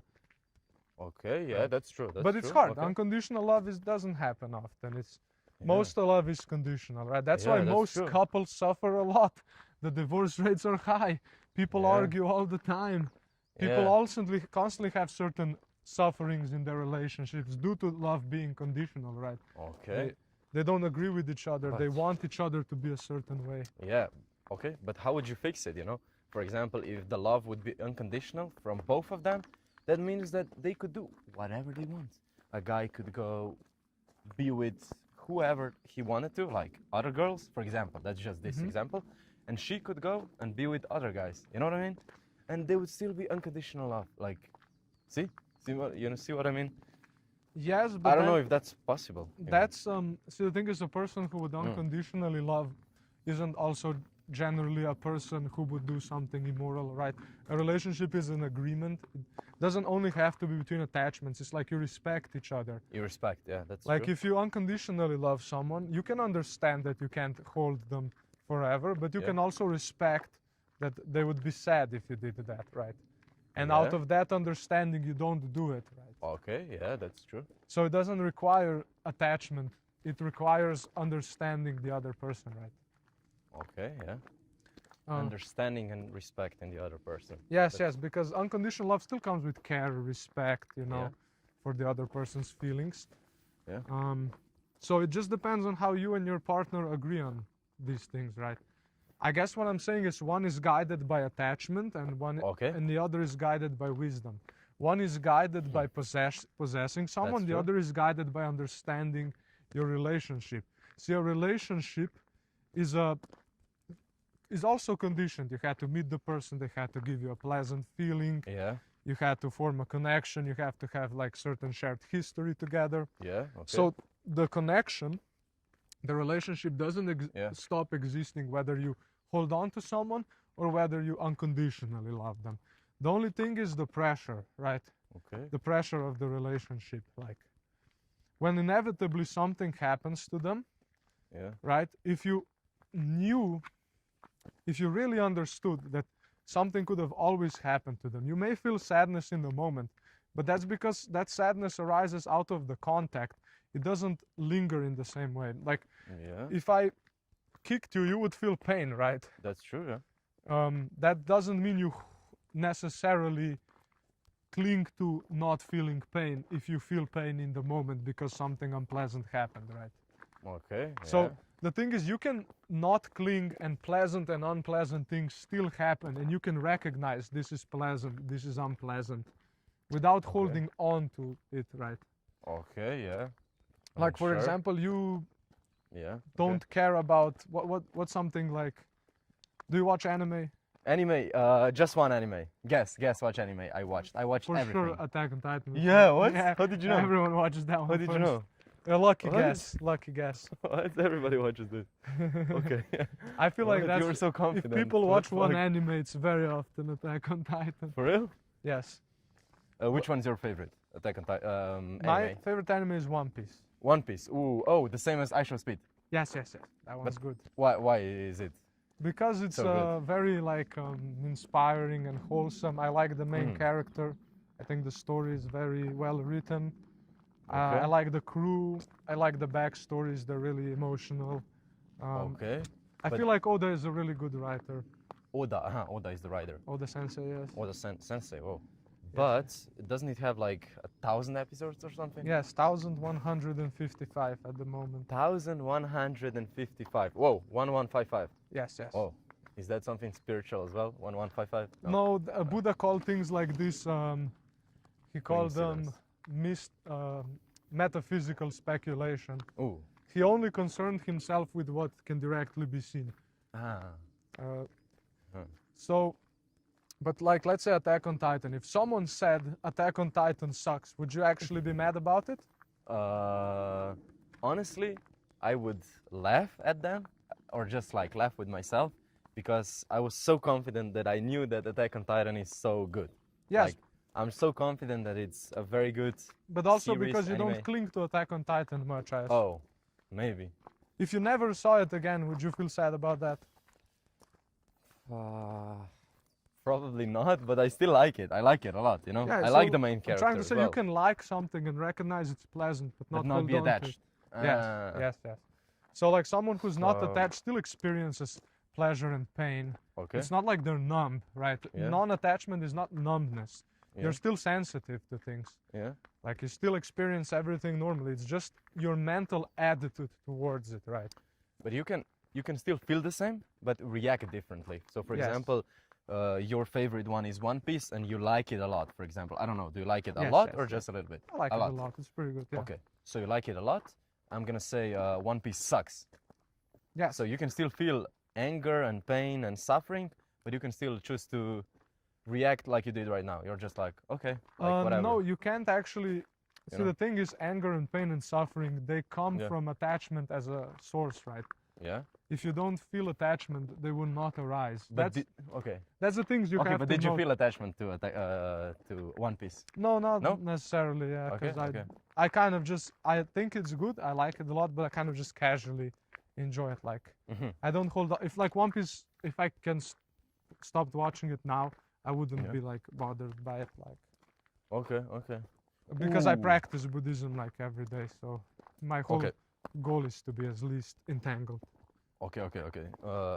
First thing is, for example, like football clubs, like Olympia, Maribor, or let's say Barcelona and Real Madrid. If they met, they would like fight each other, you know? Okay, I because can it's give you for a their club. really real example. Okay, and the second question, you're gonna explain what do you do during your day to practice Buddhism? Because I don't know what you do. You read or something. But yeah, we can start with football clubs. Can you name the football club question again? Because I kind of interrupted you and didn't hear. Oh yeah, no worries. So for example, if fans from Barcelona and Real Madrid, they met, they would fight each other because they're so into Barcelona, like they're fans of football club Barcelona. They're attached, right? They're attached to them, you know, and the same as Real Madrid. And they would fight each other, even though there's these are two random people. They don't hate each other. They just have the idea that we're fans of Barcelona. Exactly. They're fans of Real Madrid. They're see attached. How attachment causes a lot of conflict and suffering. Oh, yeah, Like, see how we have wars because people are attached to certain religions, to certain... like, see how if you're attached to luxury and you don't have luxury, you feel suffering. Ooh, you see how every time you're attached to something, suffering follows? That's what the Buddha was trying to say. It's lawful. It's not subjective. You can map it out. You can see when this is... like, it's really easy. If you have eyes... and you have something to see, you see. If you didn't have eyes, you wouldn't see. Okay. Right? There would be no vision for you. Yeah. If you get stabbed, you feel pain. That's unpleasant, right? Yeah. If you don't get stabbed, you don't feel pain. Okay. And it's the same for you and me. Right? There's certain things happen due to conditions, right? That's correct. They're not fully subjective. Your perception of it is subjective. That's what's subjective, how you perceive it. Yeah, that's But the true. thing itself is lawful. It follows laws. Even your perception, it was conditioned, right? Like, because when you were a kid, people told you certain, like, let's say you see yourself as being clever. How much of it comes from people saying you're a clever kid when you were a kid? That's true. Yeah. Like, and that sort of formed an idea in your head that shaped how you perceive yourself, that shaped how you act, that shaped you further, right? Yeah. So like that, then you have what Buddha called right view. So yes, you can have a subjective perception of things, or you can have a correct perception of things. That's what the right view is. Like, let's say I miss my girlfriend. Like, she's not at my house and I miss her, right? Yeah. And that's unpleasant for me. That causes me distress, right? Okay. And if I get like absorbed by if I get like intoxicated by the feeling, right? Yeah. I'm not gonna notice what's causing it. I'm just gonna feel sad, right? But if I'm mindful and I investigate this situation and I look, okay, I feel a pressure in my chest, you know, I feel like my mind is sad right now. I feel a certain unpleasantness around this. What's causing it, right? And you investigate that. You investigate and you notice my mind is contracted over this girl, right? I keep thinking of her. I keep imagining us together. I keep imagining how good it was when we were together. And I keep noticing how something's missing right now when we're not together. And you notice how the mind is sort of chasing her in the moment and she's not here. And you notice the clinging, right? You basically notice the clinging in whatever way it expresses itself. And when the mind sees this clearly, like when instead of being drawn into the experience of missing someone, you see it clearly that it's painful and that it's being caused by you holding on to this perception of my girlfriend, right? Correct. If you saw that clearly enough, same as if you put your hand in fire and let's say it was burning you, but you didn't know why you were being burned. You didn't see clearly you were being burned because your hand was in fire. Let's say you didn't notice. Like, your hand, let's say you're blind and your hand starts burning and you don't know why. And then you see it's because of the fire and you take your hand out and it stops burning. It's the same with clinging. Like, you're getting burned, but you don't see what's burning you. And then you see it. And you stop doing it. Okay. And then suffering stops. Okay. And you understand how that happened because you saw it. Yeah. Right? And that's what the Buddha called the Four Noble Truths. So the Buddha, he didn't talk about where things come from. He didn't talk about why are we here. He didn't talk about how to fix society. He didn't talk about how to live a better life. He talked about how to end suffering. How to end suffering. And he was very precise. He said, as long as there is any amount of clinging, there is going to be suffering. He didn't say good or bad. He just said, this is what follows. When there is clinging, there is suffering. And on the bigger scale, when there is clinging, there is rebirth. So now imagine if birth itself, right? What does birth mean? Birth means old age, sickness, and death, does it not? It means decay. What does birth mean? It means loss. You will lose loved ones, right? Yeah. But being born itself comes with a lot of suffering, guaranteed, right? You will feel pain, you will feel cold, you will feel distressed, you will eventually die. It comes with a lot of unpleasant. So imagine that infinitely. Born, dying, born, dying, born, dying. You don't even remember. You're suffering. It's suffering. The Buddha said, the amount of bones you've left behind in your endless wandering is larger than Mount Everest if they were to be stacked into a pile. Like, and why this, and here comes the interesting part, right? Reincarnation, right? People, that's the most metaphysical thing the Buddha claimed is reincarnation, right? Yeah. But if you check your experience closely, especially if you're good at meditation, you can notice something very strange. Consciousness itself does not depend on the body to exist, because at very high levels of meditation, you don't have any sensory like information happening, right? Because meditation is sort of concentrating your mind on an object until it's so focused on that object that nothing else makes contact. Yeah, like focus, just this thing. Nothing else matters, Yeah, so, but when you do that really well, you stopped registering sounds, sights, smells. You don't even feel your body anymore after a certain point. But the process of being conscious is still there. Like, there's still something maintaining like a certain amount of awareness, even though the body itself is fully out of the picture in the moment. Like, the Buddha talked about that the process of conscious arising is a process like a flame. Like, it's fueled by ignorance, right? Like, but what are you implying with meditation? And you know consciousness, you have consciousness, but you don't hear any sounds and everything else. Like, what are you implying with that? I'm implying that when the body dies, does that mean it's the end for the conscious experience that's happening? It's not the end, but you're reborn, or? Yes, I'm saying there's rebirth. I'm trying to sort of show to you how rebirth can be more of an intuitive thing instead of just an idea, right? Like if you, let's say if you see how consciousness arises in this moment, right?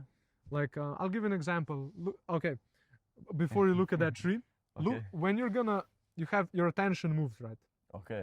So when you move your attention to that tree, just notice the sequence of events. First, there's contact. Your eyes make contact with the tree. And then immediately after that, the tree gives you a certain type of feeling, which is one of three feelings: pleasant, unpleasant, or neutral. I guess pleasant. And that you have a perception of the tree. Like, you see that tree and you see that tree, right? There's a perception of that tree. You don't have to mentally label it. You perceive a tree, right?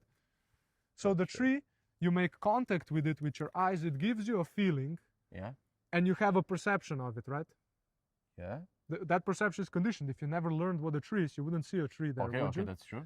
And then you have a mental formation, which is either a thought about the tree or like a movement to keep looking at it. Like, there's a mental movement. Like, for example, when I go to the toilet and I want to wash my hands, first my attention moves to the sink, then I make contact with the sink, and after I perceive it, then the mind makes the move my hands and wash them, right? So the action itself of washing my hands never came from me. It came from attention moving to sink, feeling, perception, and then formation, wash my hands. Right. And then you know it. Never came from you. Like, if you look at things, you see that you see them before you know what you're seeing. There's a little pause. Right? And in that pause, all of that happens: feeling, perception, and mental formation. And that's how the Buddha says experience is structured, right? You have contact, which is just raw sensory contact, right? Sight, smells, tastes, right? And then you have feeling. Things give you one of three feelings, don't they? Pleasant, unpleasant, or neutral. Is there any other feeling that something can give you? I mean, that's true. It's just like a measure, you know? You would have more non-pleasant, pleasant, neutral, and it can also be something in the middle. So it's always a scale, I would say. Yes, but it's always a scale of pleasant, unpleasant, or neutral. But it's those three. Those three are the extremes. See two extremes in the middle. And that's not subjective. That's again something the Buddha Lawful. mapped out. It's lawful. Lawful, Yeah. yeah. So the point is Buddha mapped out how experience functions lawfully. Okay. And it checks out. If you investigate for yourself what the Buddha taught, Yeah. you will see it checks out. Yeah. And that's how Buddhist practice works. You read what the Buddha said, you put it into practice, you see that it's Okay. exactly as he said it. So it doesn't require any blind faith, right? It requires simply for you to investigate for yourself what the Buddha taught. Okay, okay, but you were saying like before, like you were showing me a tree. Yeah. And you were saying that basically it doesn't come from me, or what did you say? Like Well, something could like you that. perceive a tree if there was no tree there to perceive? Do you own your seeing of the tree? Like, is it your seeing? There's always multiple things have to come that you don't Yeah. have a control over, right? I mean, if you look at the tree, you're gonna see it. If I look at the tree, I'm gonna see it. But I don't know exactly what you're saying. I'm saying Like- that when you see something, when you hear something, when you Yeah. think something, when you Yeah. do something, that specific thing came Yeah. from multiple causes. Multiple causes. And none Okay, of yeah. those causes, Yeah. when you examine it, is a self. It's coming from you. Like, that's what the ego is. It's a self-image. It's like a story, a mental story of a Yeah. character. Like, Yeah. for example, Matic Moravec. You update the Yeah. story as time Yeah. goes on. I like this, I don't like that. But Yeah. you like things because they gave you a pleasant feeling, and you don't like things because they gave you an unpleasant feeling. Okay, yeah. So you liking and not liking them is based on how they made you feel, not you per se, right? Okay, If something wasn't pleasant, Yeah. you wouldn't like it. that's So true. Yeah. you didn't choose to like it. There's no you making the decisions of what you like. It's all conditions. It's all conditions. Okay. And that's what It's not all self means. conditions. It's not. Yeah. It's all about conditions. It's not about you. Or what? Yes. Yeah. And that's why when this is seen clearly, the ego Okay. cannot exist because it's seen as an illusion. Like, Ah. So Like, you're can you- basically saying there's no ego. yes. What? Can you really be proud of yourself if everything you did was clearly seen as arising due to conditions?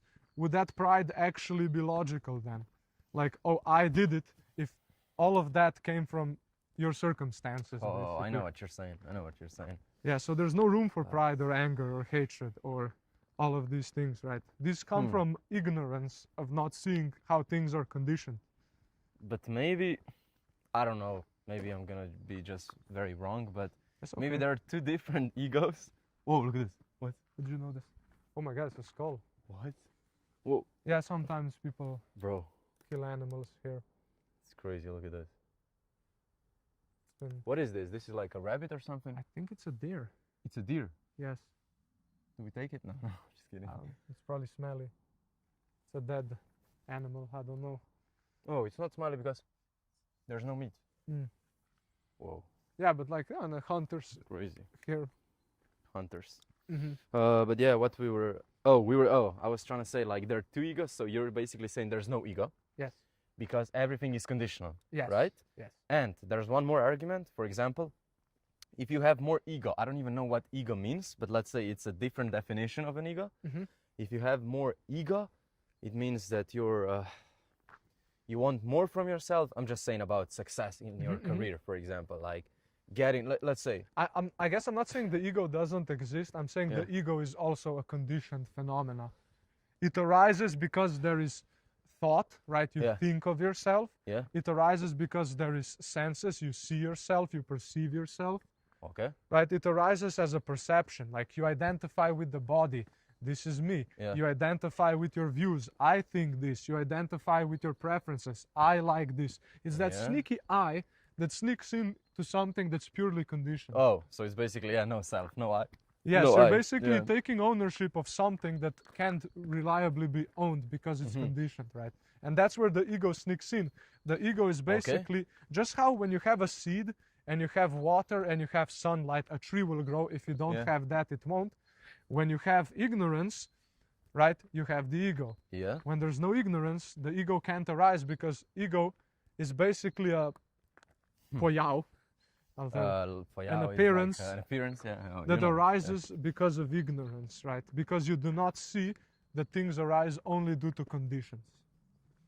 And you can Okay, only okay. see that But And what's the point of meditation then? Meditation is basically you're training your concentration. Only that. Okay. Because the mind is like a wild animal. It easily jumps. Attention moves, right? That's true. That's true. Yeah. You jump around things, like you pay attention to these, then you think of something else. Like the mind is unruly, right? Yeah. And meditation is like you tame the animal. You tame it. You make it.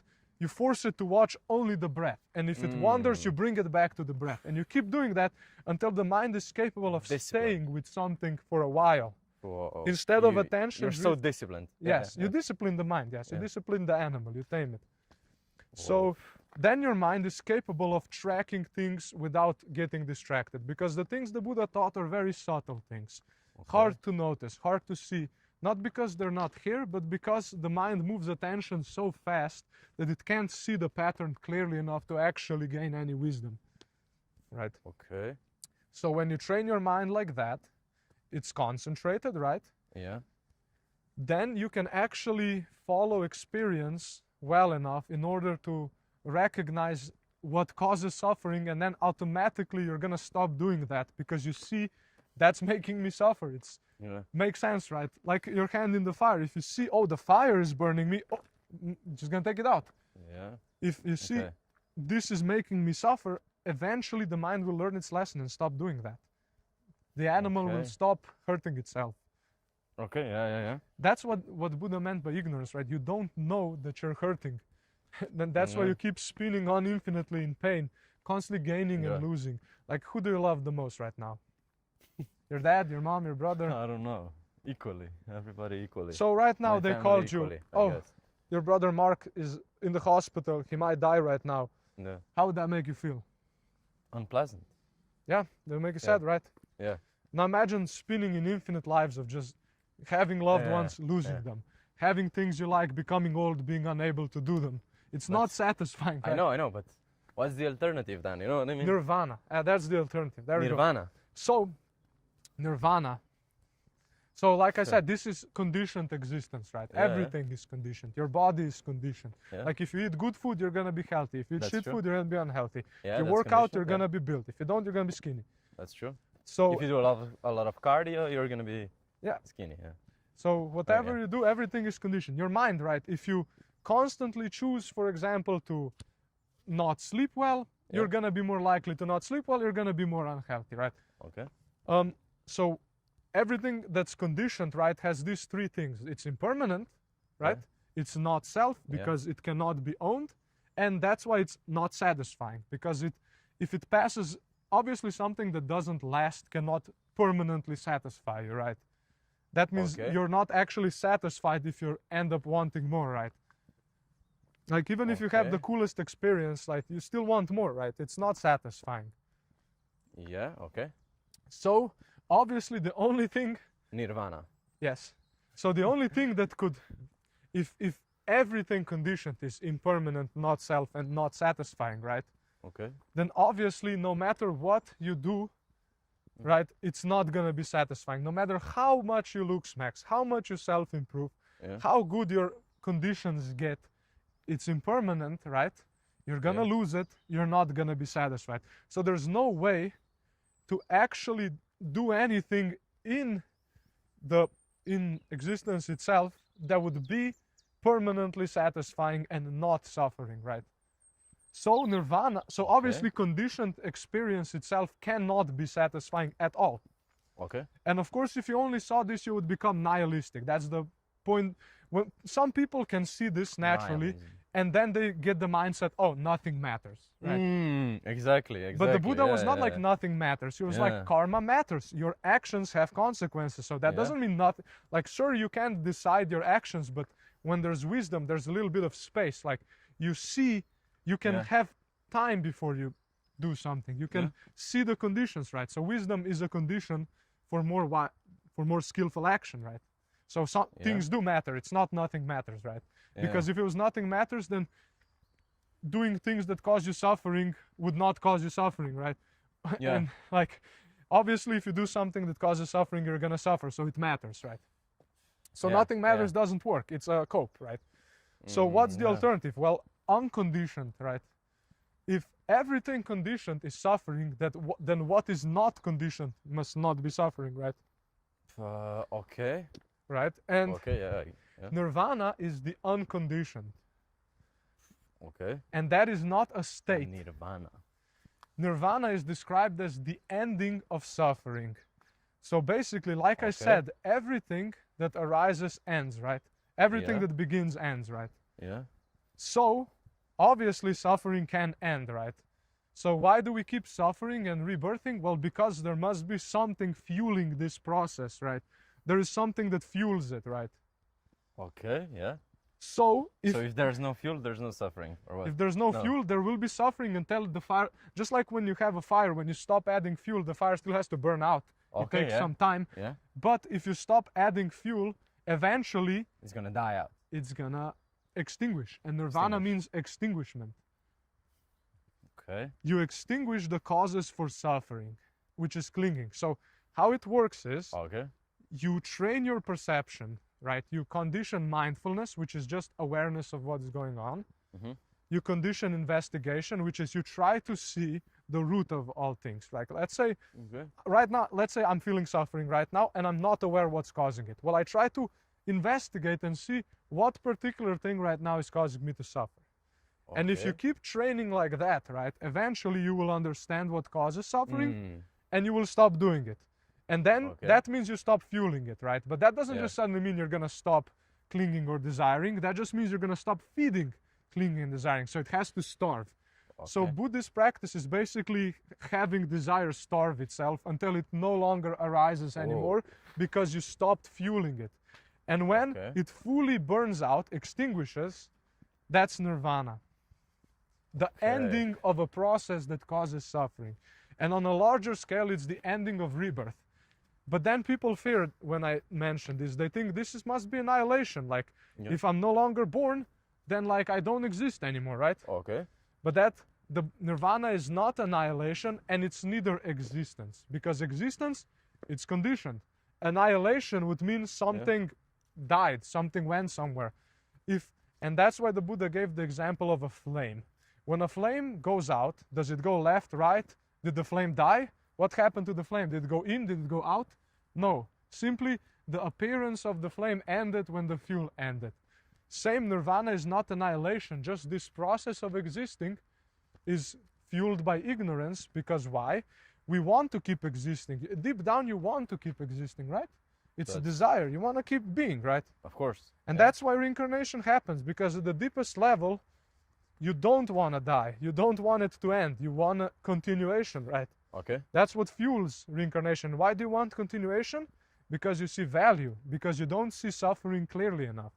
So basically the mind, due to survival purposes, evolved in a way where it chases what's pleasant, avoids what's unpleasant, and is ignorant to what's neutral, right? If something's neutral, you don't care about it. You don't know anything about it. You just don't care. It's neutral. Like all of these trees, you don't know how they look. You didn't examine them because they're neutral. You don't really, you know what I'm saying? So the default human mode is we chase what's pleasant, we avoid what's unpleasant, and we get sort of bored or restless when things are neutral. Like if nothing's happening, you want something nice to be happening. When something bad's happening, you want it to go away. And that means that because pleasant, unpleasant, and neutral things are gonna keep happening due to conditions, as long as you don't see clearly that you chasing pleasant stuff, avoiding unpleasant stuff, and being restless at neutral stuff causes more becoming, right? So basically you're saying that nirvana is you should be okay with being in neutral state all the time. Kind of. But it's more precise, because yes, someone who has achieved nirvana is okay with being in a neutral state, but not because he's trying to be okay, but because the process of him not being okay ended. The Buddha is described more of as a doctor, right? He diagnoses a problem, you're suffering. He tells you the disease, clinging, right? That's the disease that's causing you suffering. He tells you there is a healthy state. The suffering can end, right? And he gives you a prescription on how to end suffering, and that's the Eightfold Path.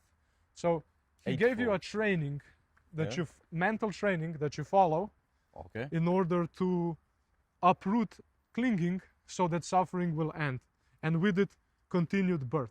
And imagine it like this. It's not like that reality loses its reality. It's just simply a process comes to an end. So like if your perception ceased right now, so basically if you stopped existing in this way, does that mean annihilation, or does that just mean a process came to an end? A conditioned process came to an end. The second one? Yeah, basically something ended, right? Nirvana is an ending of something that was suffering, right? Okay. So it's not But nirvana then means also death, no? Death keeps happening if there's birth. Nirvana means the ending of birth, which means the ending of death. Okay. Right, then... death only follows if there's birth. Okay. Has anybody achieved nirvana? Yes, the Buddha. And the one who achieves nirvana, the Buddha calls him an arahat, a perfected one. Okay, so what does this person look like if they achieve it? Like, okay, Buddha achieved it, and then what? His students achieved it? Surprisingly calm and surprisingly unbothered. They would still feel pleasant and unpleasant. Like if... Oh, okay. That's why when you said he's patient and unbothered, that's what he looks like, Yeah. I would just think, okay, I don't know if that's, look, okay, so for example, there's a scale, like we're talking about, there's always a scale. Very pleasant, let's say very pleasant, very unpleasant, neutral. And I would say nirvana is basically being in neutral, but this is impossible. This is perfection. This is impossible. I know that this is impossible. So being as close to neutral as you can be. I think that this is nirvana. Just having a little, it's even crazier not such a big that. scale, not such a big scale and measure, but being just in this. It's even crazier than that. It's throwing away the scale altogether. You don't care if it's neutral, good or bad. Oh, that's not possible. It is, if clinging comes to an end, if desire comes to an end, because the only reason you're aversive to unpleasant things is because you prefer pleasant things, right? You That's true. Desire it to be pleasant. Yeah. If you didn't have desire, then unpleasant things would just be unpleasant things, but they would not move you. Neutral feelings would not cause you to be restless and want something to happen, and pleasant things would not intoxicate you. Okay. The Buddha described himself like this. I'll give you an example. So there's a safe path for deer in the forest, a safe path. They can travel the path, it's safe for them, right? But then for a deer? For a deer, yeah, I'm giving an example. Okay. And then a hunter realizes, oh, the deer always walk in this path. What if I sealed the path and put some bait in a more dangerous path and a trap? So the deer then go where there's bait, and they become intoxicated with the bait. And then the hunter can do whatever he likes with them. And then comes the Buddha. And he opens up the safe path and tells the deer, don't go down the dangerous path. Don't be intoxicated with desire. It's bait and it causes suffering. So, I mean, especially if you're an animal, you do everything on instinct. Yep. That's why peak ignorance. That's peak ignorance, exactly. That's why we as humans can catch animals so easily. Yes. Because they're programmed. But I think that humans are also programmed a little bit less, but they can still be. Yes, that's why the Buddha said nirvana is possible only as a human. If you're a god, there's not enough suffering for you to reflect on it. If you're a god, there's no suffering? If you're a god. But your life ends. Like God, like the Buddha described heavenly beings, they have really long lifespans filled with pleasure, right? They exist? You think that they exist or what? Yes, I believe they exist. Yeah. The heavenly beings? You mean gods? Gods, you think that they exist? Yes. In what form? Like humans? No. More mental form, like the mind, a mind. The thing is, Buddha's talked about heavenly beings and hells, but he said they're all suffering. Nirvana is stop playing the game of suffering. Like when you're in a heavenly realm, they're basically just ignoring the game. Like they refuse to play the game. They saw that the game is rigged, that it's always unsatisfying, and they refuse to play the game. And Nirvana is not annihilation; it's simply the fire went out. What's left is a coolness, is something that's not subject to birth or death, because birth or death, and he named samsara, which is what we're living in right now, and nirvana. Samsara is the infinite cycle of birth and death, where beings come into birth due to karma. So nirvana is basically the ending of karma, because in order for there to be karma, there has to be intention, and in order for there to be intention, there has to be a sense of self that intention comes from, right? Okay. So when you see clearly not self, right, then intention will stop being a thing. Like the fire, you stop adding fuel, it will burn out eventually. Yeah. Right? So there's this thing called becoming. Like, for example, let's say you see a tennis player that gives you a pleasant feeling. You perceive a tennis player, right? Okay, yeah. And that makes you be, I want to become a tennis player. Okay, which one's your favorite? Tennis player. Yeah. I don't watch tennis. I'm just giving an okay, example. okay. But it's becoming, right? You want to become something. Oh, let's move away. So, I guess I'm we can no, it's here. This one was like, I don't know how many. We can check here, like on the phone. I'll check. Yeah. Maybe someone asked. Or yeah, you like, I don't even have the data. Let me check. I have the data on my phone. You can check on YouTube, yeah. Wait, I gotta like fast forward. No comments? No question. One question on Kick, but we already answered. Oh, I mean on Twitch, but you already answered it. Yeah, But let me see if the quality is okay. I think so. Okay, let's just go like here in the middle. Let's see if I'm holding it okay. Is that okay? Yeah, I think it's okay. Maybe more, not like this, more like this. I think as long as they hear us, it's fine. Okay. Okay. I think if they see both of us, it works. Okay. Like, Okay. Let's go. yeah. Okay, let's go. But yeah. Okay, so what we were talking about, tennis players or something? So my point is, desire leads to becoming, does it not? You can see it right now. So what happens is, you make contact with something. You see something, you hear something, you think something, right? Okay, yeah. And that contact gives you a pleasant feeling, right? I'll give you an example. And you perceive it, right? So like a good song? Yes. Like the sound, yeah? Yes, and then when you're not listening to the song, you maybe get the desire, I want to listen to that. Okay. So you become someone who wants to listen to the song, right? Okay. Before that, you weren't someone who wants to listen to the song, but now you identify, I want to listen. You become someone, right? You incarnate, right? Okay. And you keep reincarnating due to desire. You keep, I want to be jacked. I want to be successful. I want to be someone with a girlfriend. I want to be someone with money, right? Okay. That's basically you're becoming something, right? Okay, yeah. Desire, when not seen clearly, causes becoming, right? And that's why you keep reincarnating. So someone who has uprooted desire by wisdom no longer has that tendency to become. They just kind of live spontaneously in the moment. They don't necessarily think about, I'm gonna be this, I'm gonna be that. And that's why they don't reincarnate, because they don't reject existence, but they don't chase it either. Okay. So they stopped moving. And then when the process burns out, what's left is the unconditioned nirvana. It's not annihilation, but I can't put it into words because words are conditioned. So that's why it's always described negatively. The ending of suffering, the ending of clinging, the ending of becoming, the ending of rebirth. Okay. So it's not death, because death would imply birth. So if it's the ending of birth, it can't be death. Okay. It's no birth, no death, and that means no suffering, because you don't have a body that can. It's the ending of suffering. Okay. So to connect it with this, and that's the alternative you were asking me for. If everything sucks, what's the alternative? You didn't wanna give me the answer just right off, just a little bit later, so it's not like at the beginning. Yes. Okay. Okay. So for example, let's say we want to be YouTubers, right? You're a YouTuber, I'm a YouTuber. So for example, you want to achieve a goal of having 1 million subscribers. That's a goal of every YouTuber. So you want to have 1 million subscribers, and you do everything you can to get 1 million subscribers, So you're basically attached to this goal. You're attached. Now look at my YouTube channel, for example. Yeah. I basically don't care who sees it, how many subscribers I have. You can show it.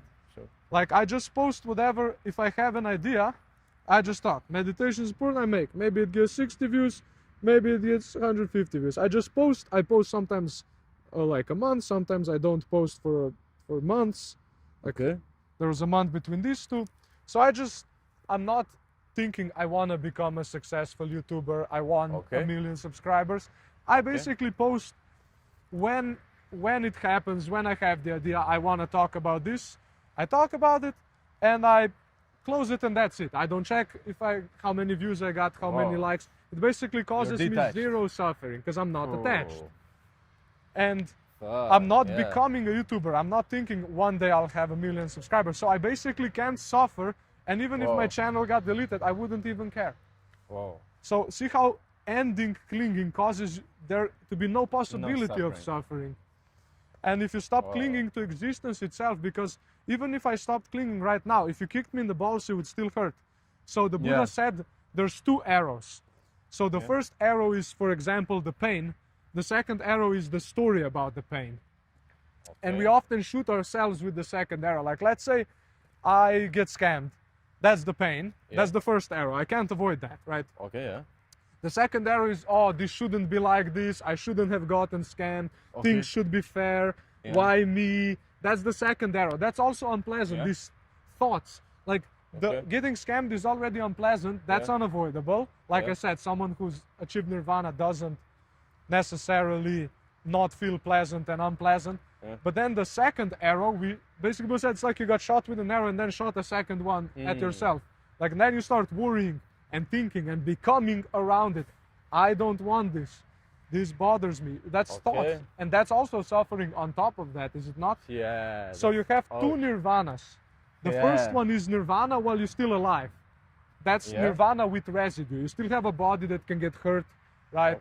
You still have people you like that you would be sad when they die. But you stop renewing becoming. You basically, the process that keeps you birthing, that keeps you becoming, has come to a complete extinguishment. Then there's nirvana without residue, or nirvana bez ostanka.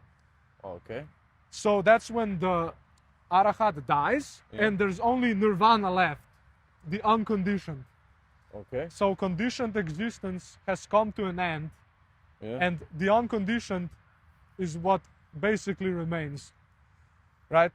So nirvana is like, you basically, because of ignorance, we're intoxicated with pleasure, so we keep becoming, right?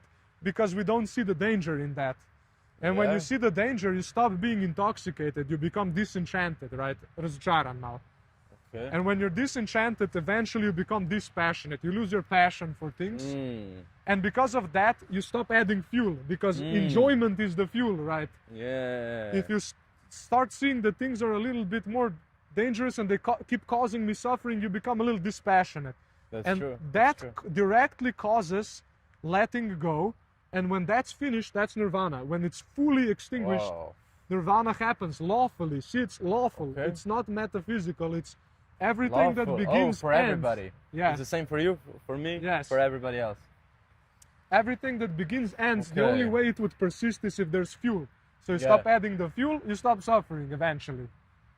And the whole point of Buddhist practice, and you asked me how I practice, is not adding fuel once you see what adds fuel. So basically you meditate in order for your mind to be better able to stay focused on one thing without getting distracted, right? And then you observe that thing to its root. So you observe, like, let's say, where does milk come from? From a cow. It doesn't come from God, a cow. If I saw a cow being milked, I would know milk came from cow. That's true. If I saw suffering happening after I'm clinging, I would know clinging causes suffering. So you have to be fast, your mind has to be concentrated enough to notice the moment clinging happens right after suffering happens. If you can't see that chain of events clearly, you can't let go. So okay, for example, that's a good example. Your YouTube channel, for example. Yes. You just post what you like. You talk about Buddhism. You just talk about it. You post it. You close the app. You don't care about it. If it gets 5 views or if it gets 1 million views. You don't care. Or 100,000, whatever. So you're basically not attached to it, right? I do it out of habit. So you just do it out of habit, So you're basically nirvana to it, no? Yes, basically. Numb to it. That's basically numbness. No, it's not numb. You're still sensitive. That's the thing. It's numbness is a defense mechanism to suffering. People become numb because Buddhism is actually about bravery. You have to face suffering, right? Most people deny suffering. They find copes. They hide in pleasures. They chase pleasant things in order to avoid suffering, or they try to ignore it or they become tough. They try to toughen up so they can handle suffering, like David Goggins style, right? Oh, so you don't think that's okay? I think that's You don't think cult. he's inspiring? Well, he can be tough for this life, but in his next life he's gonna start off soft. That toughness he built up is temporary. Maybe he can survive suffering for now, but he hasn't ended suffering. He simply looked away. But I don't know, but he's still inspiring, you know? Like he's like He is. inspiring, he's like confident, let's go, let's Yes, go do of course. this. I mean, you know, he has like- good qualities, but I'm saying, Yeah. like, I'm giving examples how people manage suffering, but they never Okay. get rid of it. Okay, so do you think, does Buddha say, he probably doesn't say it, but does he say that nirvana is the best thing you can achieve? Oh, he does say that. He does say that? He said nirvana is the highest happiness. I mean, Imagine what's better, needing something to be happy yeah. or just not needing anything, ever, again. Not needing it to be warm, not needing it to be nice. Yeah. Can you see that we chase pleasures because the default state is not pleasant to us? So, okay. Yeah, you can repeat the question. Can you see that we chase what's pleasant because Yeah. our default state is not pleasant to us? Yeah. You wouldn't be wanting to do that's true. something pleasant if you were just content. That's true. So a But Buddhist, then, an arahant yeah. lives simply. When he feels hunger, he goes to eat because torturing the body is not wise. Right? That's why the Buddha said, like, starving yourself, like, that's what wisdom is. Like, of course you're not gonna starve the body. Yeah. That doesn't make sense. If you're Yeah. hungry, go eat. That doesn't have to be attached. unless you want to do a challenge. Yes, unless you like want to do a challenge. But for then some- that's the other aspect of it. That's like David Goggins, you know, yes. just risk everything, like do Mhm. a lot of stuff. But does you know, David difficult Goggins stuff. look happy, or does he look like he's got armor on?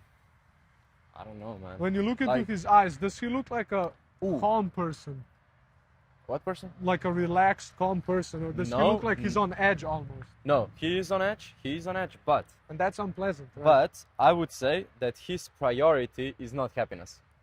And I don't know if nirvana is about happiness or just like not numbness, but just like not reacting it's to like things. it's like having an open hand. Yeah. If a leaf were to fall into it, Yeah. you wouldn't throw it off. If Okay. it flew away, but wouldn't wouldn't care. hold on to Yeah. it either. The Buddha's hand is open, Okay. right? He doesn't mind if it's pleasant or if it's unpleasant. Yeah. He doesn't care about the experience in that way. He doesn't Okay. chase pleasant and avoid unpleasant. Yeah. Do you want to switch? Is your hand? Oh, sure. Yeah. Thanks. Yeah. No problem. So, yeah, basically, Yeah. he's not intoxicated with experience, right? Yeah. And that's why nirvana is framed as freedom. Because Freedom. most people define freedom as being free to do whatever you want, right? That's what people would say freedom is, right? Yeah. But the Buddha said, Freedom is not being attached to anything. yes, Yeah. freedom is not chasing something because you want it. That freedom Yeah. from desire is what the Buddha taught. Okay. Yeah. So But- that's liberation. And then did I want to say so? Nihilism is then also a problem. You know, if you're Yes, some people think nirvana is annihilation, yes. yeah.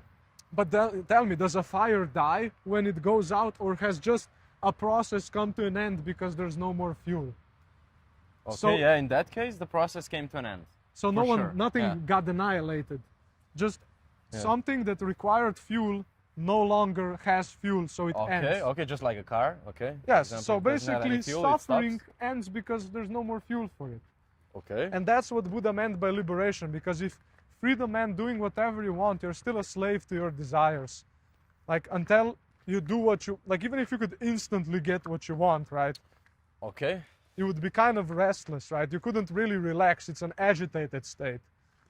Okay. Enjoyment is also sort of like an agitated state, is it not? Like, it's not a peaceful state.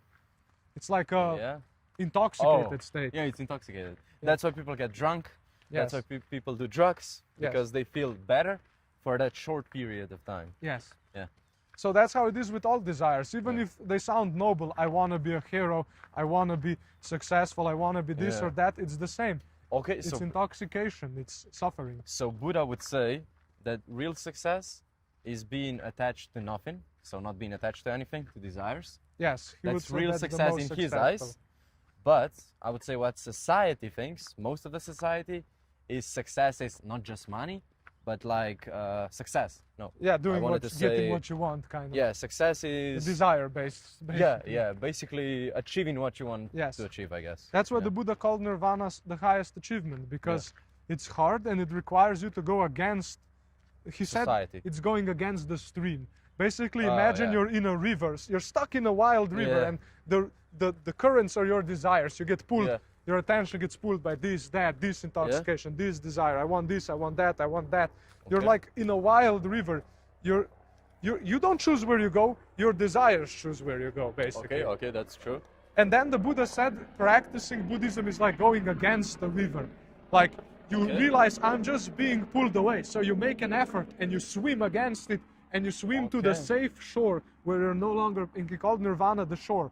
He basically said you go against the stream, you go against the flow of desire and escape it. You put in the effort, right? So the practice is basically see clearly what causes suffering, put in a little bit effort to not feed it, and let it burn out. And when everything is burned out, that's nirvana. Okay, but look at this. Let's say YouTube, right? You love YouTube, I love YouTube. For example, Mr. Beast, he basically poured his life into YouTube for 14 years, and now he's the best YouTuber. And he was just like there every day, trying to become the best YouTuber. And then there's, I don't know, maybe, and he's like very like successful. He values success. And I don't know anyone else, maybe you just post videos, you don't care. So you will definitely achieve nirvana, right? For example, you're more close to nirvana, let's say. Yes, we more can close, say that. Closer to it. And then Mr. Beast, he's closer to success. Yes. You know, like money, for example, money, fame. What's better? Like I don't know. Just what's better? Because just one more thing. Yes, of course. In your case, I would say maybe it's ignorant to not care about making the best videos or making the best videos or putting in the most effort. I'm sure you put in like a lot of effort, but you know what I mean? Like you just don't care. You share your thoughts and you don't care about your views. So I don't know what's the best. Is the best something in the middle? Is the best nirvana? Is the best money and fame? I like how you mentioned the middle, because the Buddha called his practice the middle way, basically. He said it's a balance between you don't self... Whoa, a sock. Yep. Whoa, you don't self-mortify, right? Yeah. Also, you can notice that, like, you made contact with the sock and then, whoa, a sock. Like, if you didn't see the sock, you wouldn't do that. Oh, yeah. See how you don't own that thought? Oh. You just... So, you're basically saying the sock owned me. No, the conditions owned you, basically. Yeah. Because That's you true. know what the sock is, because your attention moved to the sock, because you made contact with the sock, because you perceived the sock as sock, the thought could form. Well, and because you were streaming, you were pointing it out. Yeah. So all of that, you know, it wasn't your thought, basically. And because it was out of context, you know, like a sock in a forest, you know. Even more that, more conditions. Like you can map infinite conditions. But all it takes is just to see, like if you were practicing Buddhism, you would basically see the sock, and you would notice the moment your attention moved, the thought, whoa, a sock arose, and you just would let it pass. Okay. And then it would starve. That thought would no longer get any fuel.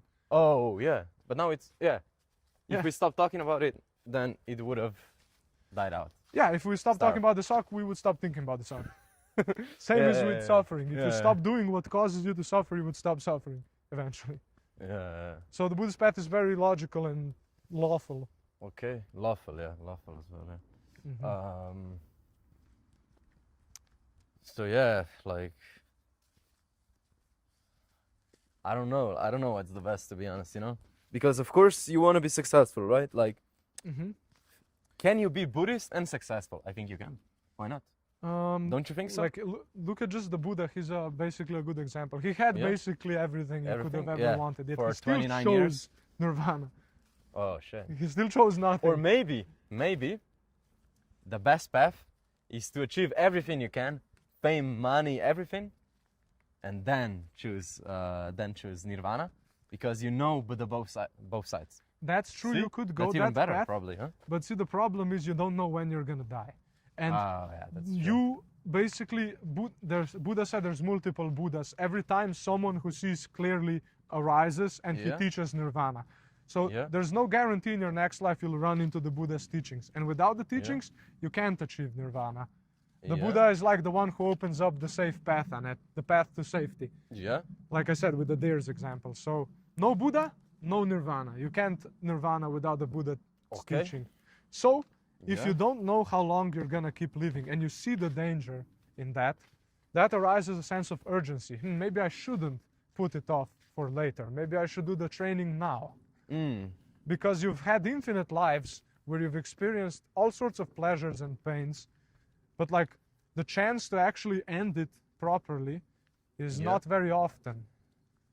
That's why you can do that, but no one guarantees you'll be alive when this happens. Yes. When you can actually because like you could die right now. Like if I would be a murderer and stab you, you would just be dead. You have the potential for death. You're not actually safe ultimately, right? You're never safe. Yes, you're never actually safe. That's what Buddha said. Nothing can be taken as a refuge. So nirvana is the only safe refuge because there's no birth, there's no death, there's no suffering.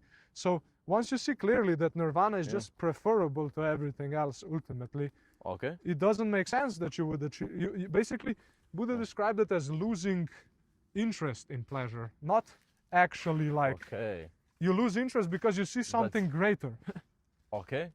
Something more. Losing interest in pleasure. But let's say pain. For example, professional athletes. Let's say I don't know, what martial arts do you watch the most? Boxing, UFC, or you don't watch it, right? I don't. I sometimes see MMA and it's interesting. So. Let's say MMA. They fight each other for a living. They have to train every day, twice a day. They have to suffer in pain, right? And when they win a fight, they're celebrated because they went through that pain. That's why they're celebrated. So I would say that this is a pretty good success. They get fame, money, but they also get celebrated like in a different kind of way, like because they went through pain, just like entrepreneurs as well. That's why most people I think this is valuable. Don't achieve nirvana, right? Like the Buddha, when he realized what nirvana is, he basically considered not teaching it first. Because he said people won't understand this. They cling to their attachments. They enjoy their pleasures. They enjoy gain and loss, winning, domination, whatever. Gambling, whatever. Gambling is the best example, huh? No? Yeah, no, that's all of that. Everything that can intoxicate you, right? So what you said, yes, most people think that's value, and that's where ignorance hides, like I said, right? If you don't see the suffering clearly, and you still think these things are valuable, not that they cause suffering, then you will continue becoming, and then you will continue being born.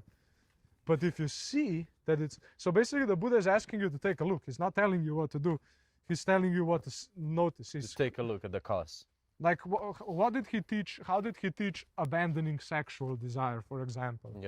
So like obviously lust, right, is a big desire for men especially, right? For sure, And how did the Buddha teach abandoning lust? Because lust causes a lot of suffering for men too, and for some women. Like when taken to the extreme, it gets messed up. Like the islands and stuff, you know. You mean the Jeffrey Epstein Island? Basically, when lust is taken to the extreme, it becomes even evil, right? So lust doesn't necessarily like it. You know what I'm saying? Lust is like a very simple thing. Like this is pleasant, and you're intoxicated with it, and it's pleasure, right? So how did the Buddha teach to abandon lust? Because obviously, you can't just decide, oh, I don't find women sexually desirable. Like you can't just decide that, right? Like I can't just decide that either. He basically taught asubha. So Buddha always taught how to correct your perception, and asubha is focusing on the nasty parts of the body.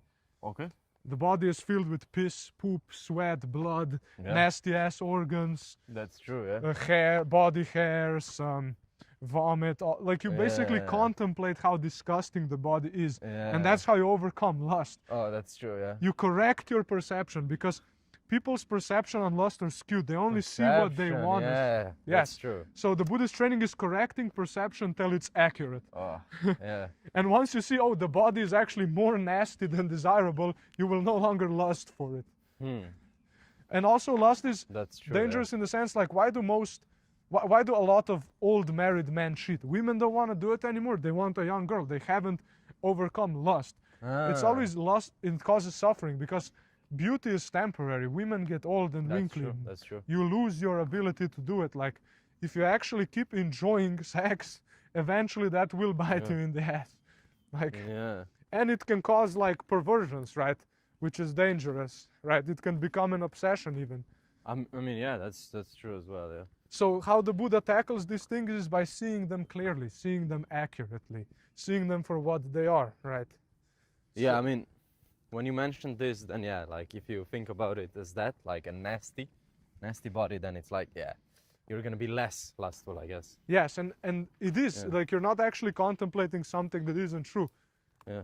Out of the butthole poop comes, right? You pee, like like you get sick, it's full of germs. It's like when you, or like you imagine a dead body, like he basically said contemplate yourself as a dead body and know that you will become that. See, that's called seeing the unpleasantness. People don't do these things. That's why their perception is wrong, because their perception is too good. Yes, it's too good. People actively don't see suffering, and that's why they are intoxicated and they keep fueling suffering, because that's what Buddha called ignorance, and wisdom is the opposite of ignorance. Okay. But if they saw this, then they would be less attached. Yes, they wouldn't care about the outcome. Yeah, and that makes sense, doesn't it? Ooh, doesn't that make sense, right? If you let's say you found a girl really hot, then she takes off her clothes and like you see something nasty on her, immediately she won't be hot to you, right? Yeah. And that's how the Buddha trains perception. See the nasty part of existence clearly. That's why it's not becoming numb, but it's increasing sensitivity. Awareness. You basically force yourself to see the unpleasant nature of things until your mind sees clearly this ain't it and stops doing it. And then you stop suffering eventually, because the tendency ends. Like a fire ends when you stop fueling it. And you even feel, you feel more detached, and you're like not so much focused on the outcome. So for example, you see a hot lady, a hot girl, you're like, okay, I want to get her, right? Yes. Or just kiss her or whatever. Like you're just like, I want to get her. But if you think about what you just said, that it's nasty, everybody is like nasty a little bit. Then you're just gonna be like a woman, like you're just gonna be like more detached, and maybe the outcome is gonna be even better. Yeah. You know what I mean? You're not gonna be chasing her. You're not gonna be chasing her. You're just gonna be like, okay. And like, can you tell that whatever, chasing a girl is not a pleasant feeling? You want her. Something's missing. So that's how the Buddha taught to train your mind. Don't turn away from the unpleasantness, right? And that's why I said armoring up like Goggins, or like being like religious. Oh, just trust God. Everything will be fine. Don't do anything. Or like Hinduism. Oh, it's all just, we are all one. The Buddha said it's more complex than that. Because of this, that is. When that ends, this ends, right? Okay, that's actually, it makes sense, Yeah, it does. It's lawful, right? That's why Buddha is the only guy in history who mapped out how the mind works, actually. Oh, it's not deceiving. Yes. It's not like... It's honest. It's honest, exactly. Honest. It's just have an honest look at your experience. But people, they don't want honesty, you know? Yes. Because it's, like you said, like a nasty body. See? That's honest. See? That's why he didn't consider teachings, because he said, well, he was never preachy, he was never judgmental, he was matter of fact. He just said, this is how it is. When you cling, you suffer, right? When you don't see clearly, you cling. So he said, see clearly, stop clinging, stop suffering, right? So he was not asking anything crazy, just like the simple thing is, it's still hard to do. And because... Like for example, ego or self-view, for example. Like I personally, like, I can't be rage baited or offended anymore, because I've seen multiple times that like that's an unpleasant feeling, right? If someone's just mean, I understand. They're mean because of their conditions. They're actually suffering right now. So instead of being angry, I feel compassion towards the mean person. I'm like, you're not feeling good right now. And personally, because there's no self, who would be offended? If you called me, I don't know what's allowed to say, but some mean word like an idiot. Let's do something simple. Idiot. You're such an idiot. If I didn't have a strong sense of self, like where would it land? It would be like punching air. Like it would just sounds like I could still recognize that as an insult, right? But like it wouldn't land anywhere. There would be no me to defend if I don't think of myself as a me. If you don't interact, then there's no like and then argument. no anger can spark, and No, no yeah. argument, no fuel. Yeah. So the fuel is Oh, ignorance. it's just like, for example, let's say fire.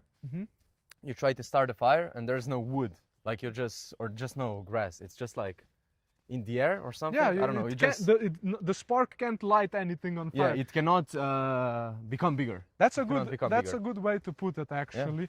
Yeah, if he throws the spark, you're an idiot. There's no wood to light the fire of anger. Yeah.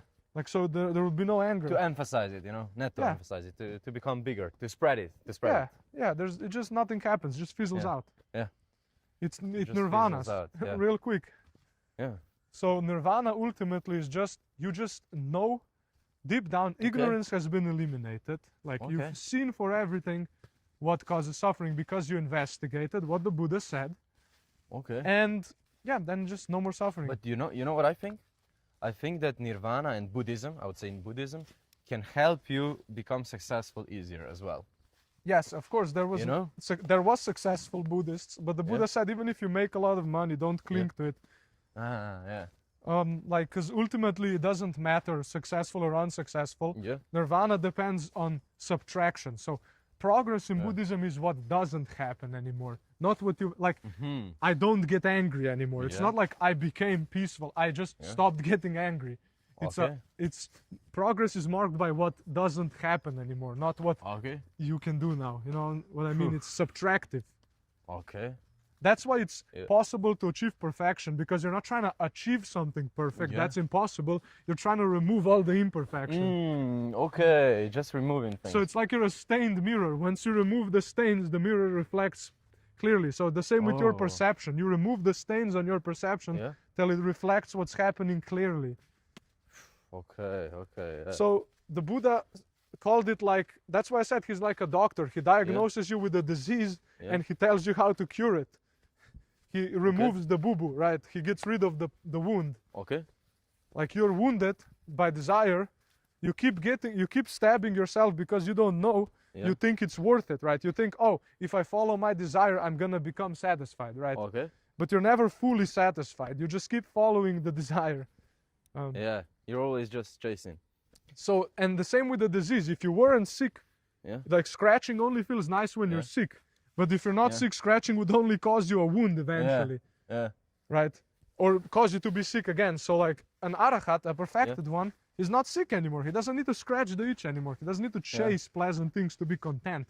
And why is nirvana better? Because right now, if something is not happening that you like, you're not necessarily satisfied. Okay. With nirvana, you're never unsatisfied. Ever again. So it only matters if you prefer diversity or if you prefer actually just being content with what's happening. Right? So it's only better in the sense where it's not worse. So more is worse, less is then better. Better. Right? So that's basically also connected to minimalism. Yeah. Yes. Basically. Simplicity. Yes. Simplicity, minimalism. Yeah. So, but no, even minimalism, like. Do you need all the wardrobes, all the houses, a big house? You know, it's also connected to that. If you're not, even kind of minimalism attached to materialism, you can still be attached to minimal things. You can be attached to minimalism. You can be attached to meditation. You can be attached to being a Buddhist. Nirvana requires you to see so clearly that any amount of attachment causes suffering, that your mind is incapable of doing it anymore. It has fully learned its lesson. And it lets it end. It lets suffering end naturally. And nirvana is not annihilation. It's just simply unconditioned ending of suffering. Okay. And only something that's unconditioned can be satisfying, right? Yeah. Because it's not, because if it's born, it dies. If it's unborn, it's deathless. So that's why the Buddha called nirvana the deathless. He called it deathless. He called it unborn. No death. Deathless, without death. Okay. Right? Not immortal, but deathless, because only something born can be immortal, like something that exists cannot die. But since there's no birth, there's no death. Okay. Since there's no clinging, there's no suffering.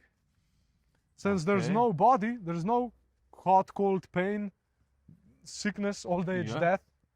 There's none of that. Nirvana is the ending of a process of suffering. Okay.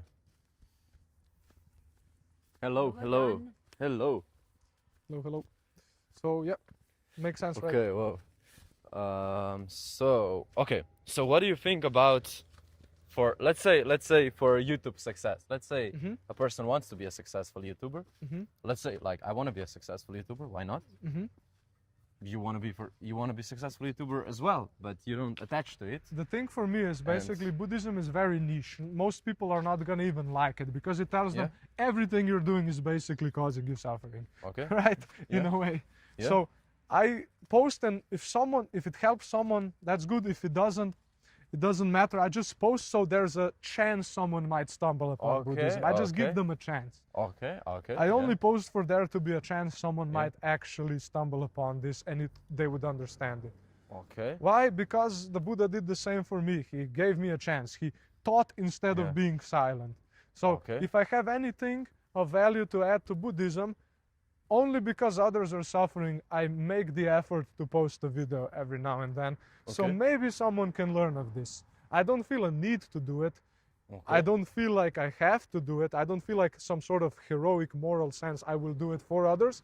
I just see people are suffering. Let me, post this. Maybe it'll help them. Why not? It's in my power to do so. Okay. So it's a move out of compassion, not a move out of desire. And that's the difference. I basically run my YouTube not out on desire, but on just compassion for people suffering. Okay. Oh. I can go here. Oh, here, okay. So...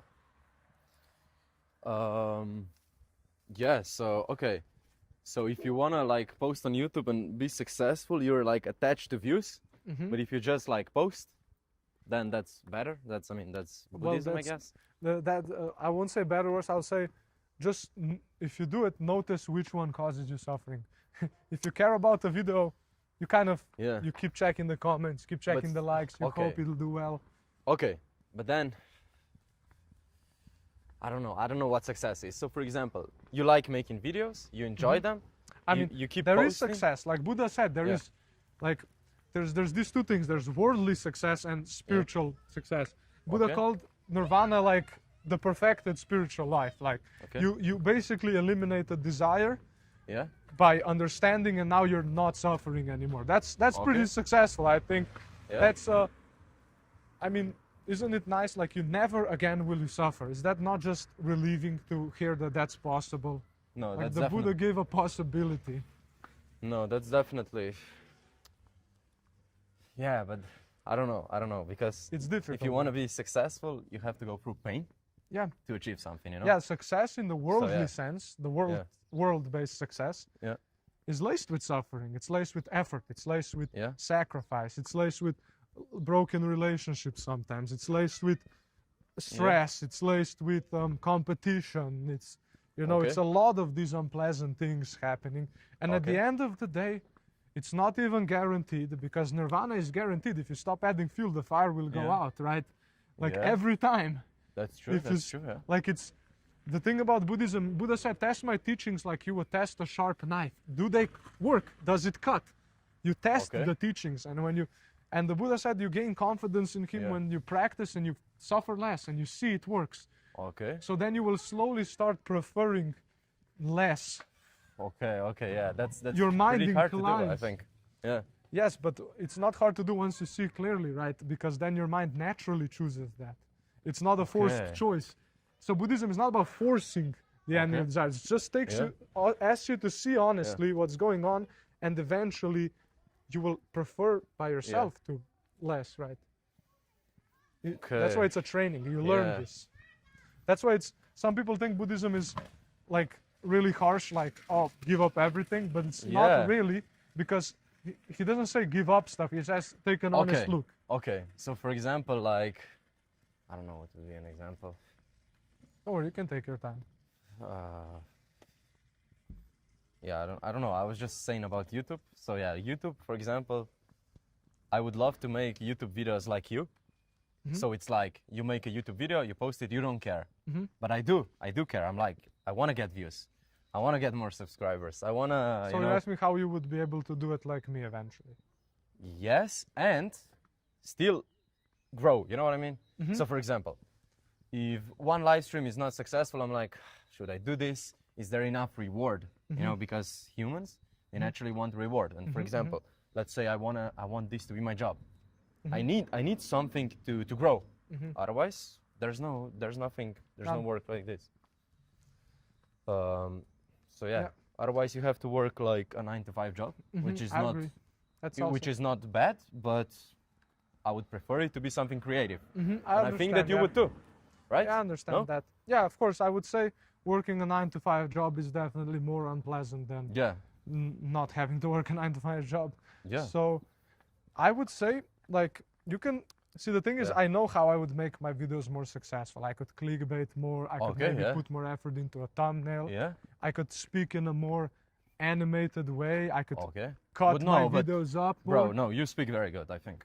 No, you speak very good. Yeah, but I'm not like I'm not YouTube. I'm like explanation good. I'm not like, hey guys, welcome to my video. You know, really excited, trying to make. But I think you communicate pretty well. No, I would say, no, for real. Thank you. I tried to. Yeah. But even without trying, or I don't know, like just half trying. But yeah. But basically. But you don't want to do clickbait? Things like that. Yeah, because But you can tell me where I can record. It doesn't. After. You can record wherever you want. Okay. Basically, if I clickbait, it doesn't attract the audience that would actually understand my videos. Okay. Like, if I keep them honest, I just say what I'm doing, they click and they understand. So I'd rather get less views and people actually get what I'm saying than just get more clicks because the video looked interesting, but then people would just turn what I said into a philosophy and not actually see it in their experience, you know. Because people can turn Buddhism into a philosophy real fast. Oh, the Buddha is one of many people who teaches many things. Yeah. The Buddha said clinging causes suffering, while they would never actually, in their experience, notice clinging causing suffering. So they would only know intellectually, just group Buddhism as a philosophy. They would never see that it's just lawful how experience works. You know what I mean? So I try to find people that watch... That think the same as you. Not necessarily that they're open to seeing what I'm talking about instead of just thinking about it. Okay. Like, you know, I said like that they notice that they're holding the hand in the fire. Not that I say your hand is in the fire, that's why it's burning. And then people are like, oh, so the Buddha said I'm feeling burned because my hand is in the fire. No. The Buddha's asking, look, bro, your hand is in the fire, take it out. So like, you know what I'm saying? It's like people heard their hand is in the fire, but never actually looked at the fire, never actually looked at the hand, and never actually took it out. They just now know that's what the Buddha said, right? Okay. One is actually seeing the fire and taking the hand out. The other is just knowing, oh, my hand is in the fire, that's why it burns, and moving on, keeping your hand in the fire, right? Like you still have to take the hand out of the fire, and to do that you have to notice that your hand is in the fire. Yeah. Right. So that's kind of like the growth happens. Like my subscribers keep going up, I just keep posting. So the growth will happen or it won't. That you can't control. You cannot be attached to it. Yeah, right. So basically, if you want to post and not care, it's basically keep noticing that caring is uncomfortable. If you keep noticing every time I care, I feel uncomfortable, your mind will slowly stop caring so much. Like instead of thinking, oh, I want this to succeed, right? Yeah. You focus instead on, oh, this desire for this to succeed is causing me pain right now. And that's the perception shift you have to do in order to eventually stop caring so much about Stop life. caring, but you should just keep You can creating. keep creating, keep posting without the extra burden of caring so much about if it's successful. Yeah, I mean... That's hard, but the only way for that to actually happen is if you notice that it's painful. That's hard because, for example, if you're an entrepreneur, you have a startup, for example. I mean, I don't have a startup, but just like an example. They have a startup. Of course, they want it to be successful. They want more sales. They want more marketing, like more people buying, right? So, yeah. That's why the Buddha often praised seclusion, right? Yeah. He basically said normal everyday life for most people is like a dusty house. You constantly have to clean and maintain it. So it's stressful. So he never said actually a normal life will ever be pleasant. He basically said it's just something that requires maintenance, like a burden.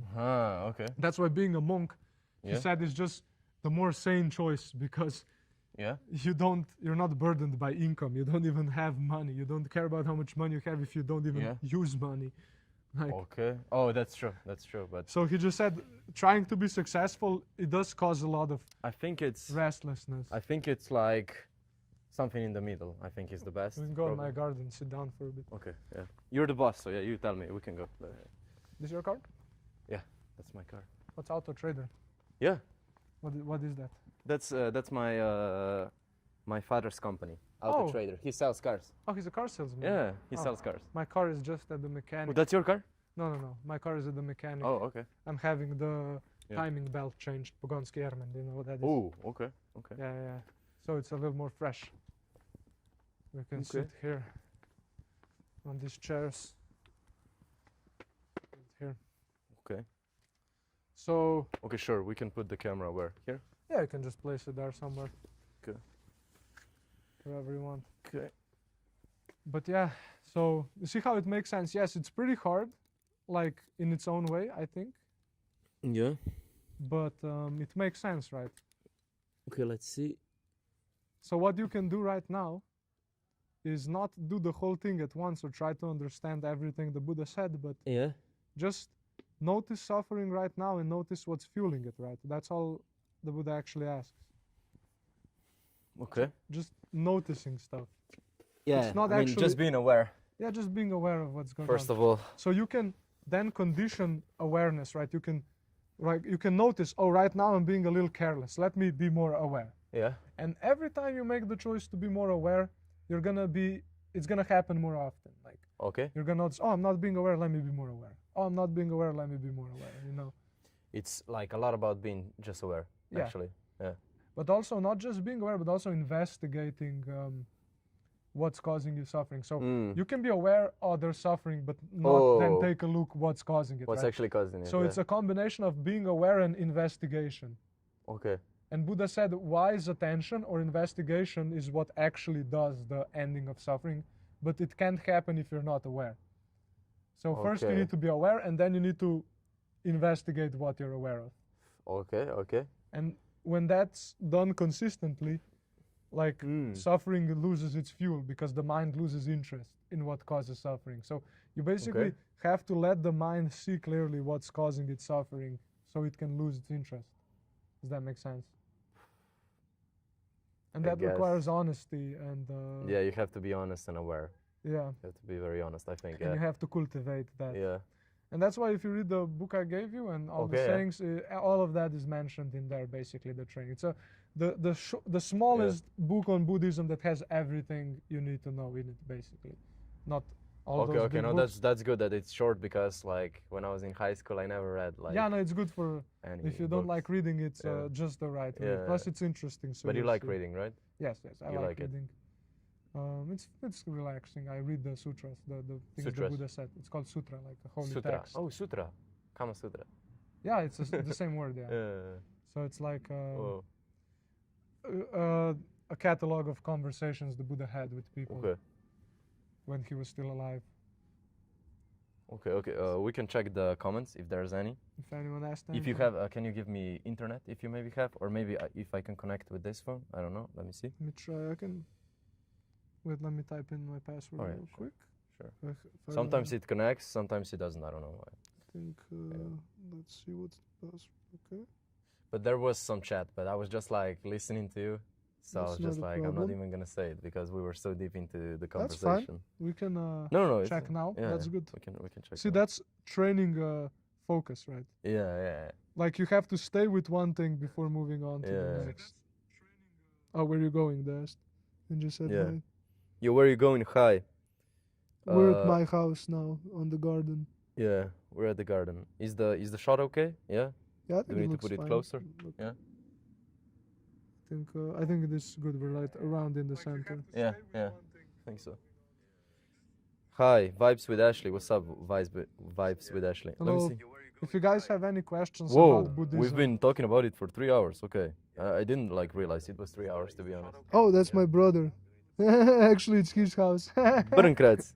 Actually, it's my house. Whoa, Buttonkrats. No, it's my house. Buttonkrats. What's up, Buttonkrats? How old is he? He's younger than you? He's 3 years younger. 3 years He should younger. be there. Oh, Maybe he'll come. whoa. Yaka, Is come he gonna to, jump? Come Is to he gonna jump? the window.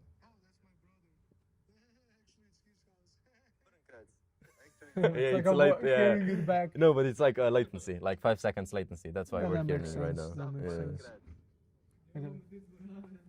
Yo, what's up, man? What's up, gang? They cannot see you here, but yeah. But Bro. yeah. Yeah, they cannot see him. Do we put it a little bit closer, or you I think? think it's fine. I We're think like it's fine, straight yeah. in the Yeah, I think center, it's fine. everything is visible, so I think it's a fine. good Yeah, I think angle. it's fine. But yeah, that's basically Yeah. the core of Buddhism. I try to explain. Okay. It obviously goes deeper. It's like 41,000 pages of content if you read everything. But so then, okay. So for example, live streaming, right? Yeah. A lot of people, they don't even want to try live streaming. Why? Because they are afraid that they're gonna look bad on live stream because everything is live. See, you can make one mistake. So this is, what did I actually want to say with this? This is like they're afraid of other people's perception. Of them, yeah. See, Buddhists, I don't think that Buddhists are afraid of other people's perception of them, right?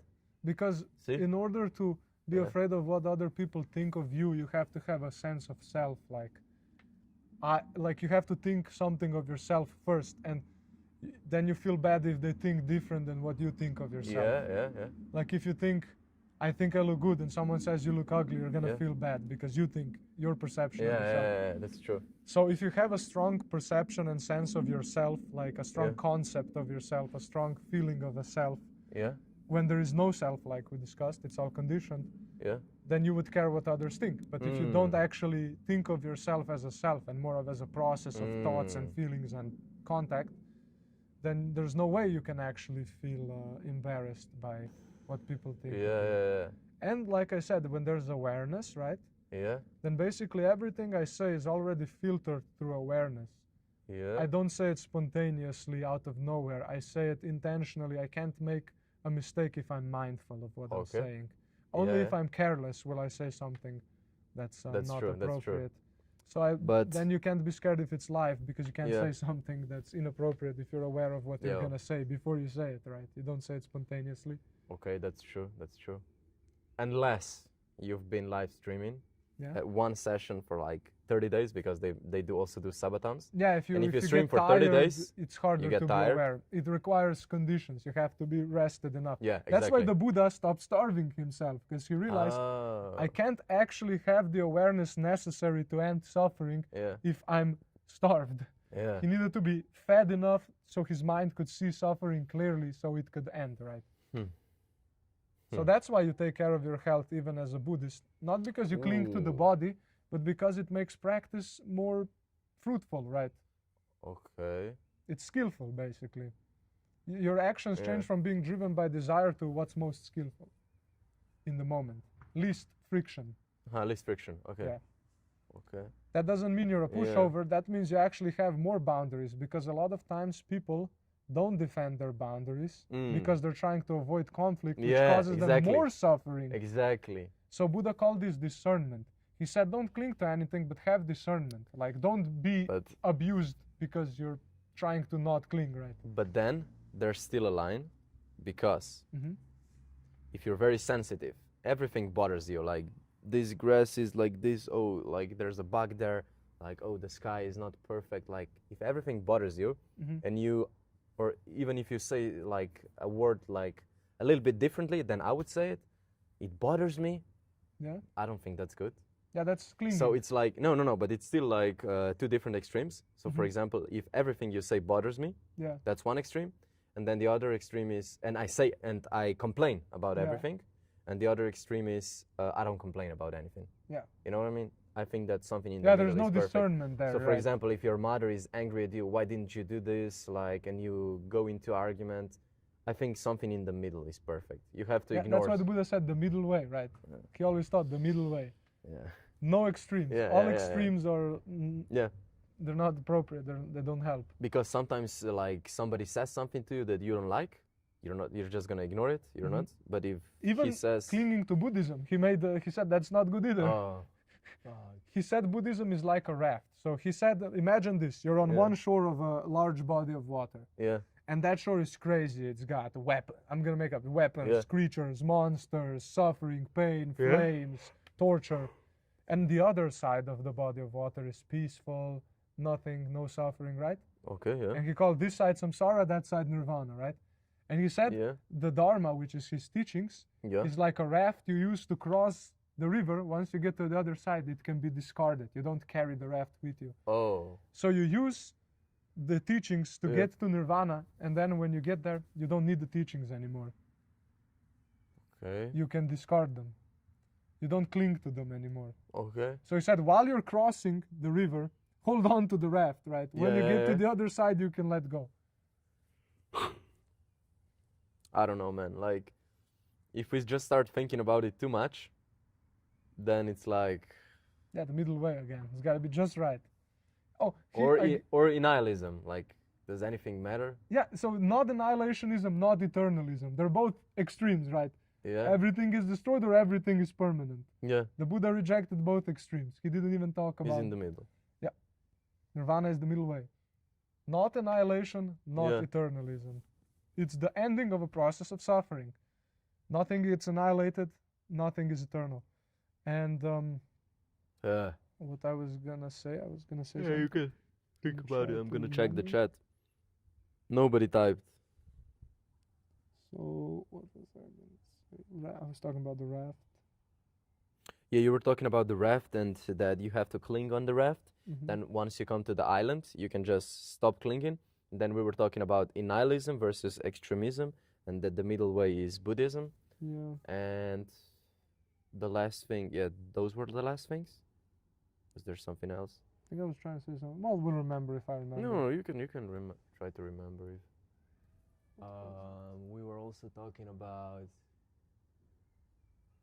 sensitivity. No. The last thing that we were talking about, or before? Before you mentioned annihilationism, what did I say? Before I mentioned the nihilism, it was about the raft. Was that before or after? The raft, that was before. Oh, we can check. We can actually check. That's so pretty funny. Forgets this is a live stream. Bro, I forgot. Like, I'm just listening to you. Oh, you can check. Okay, you can check. I'm just gonna put it. Oh, okay. Yeah.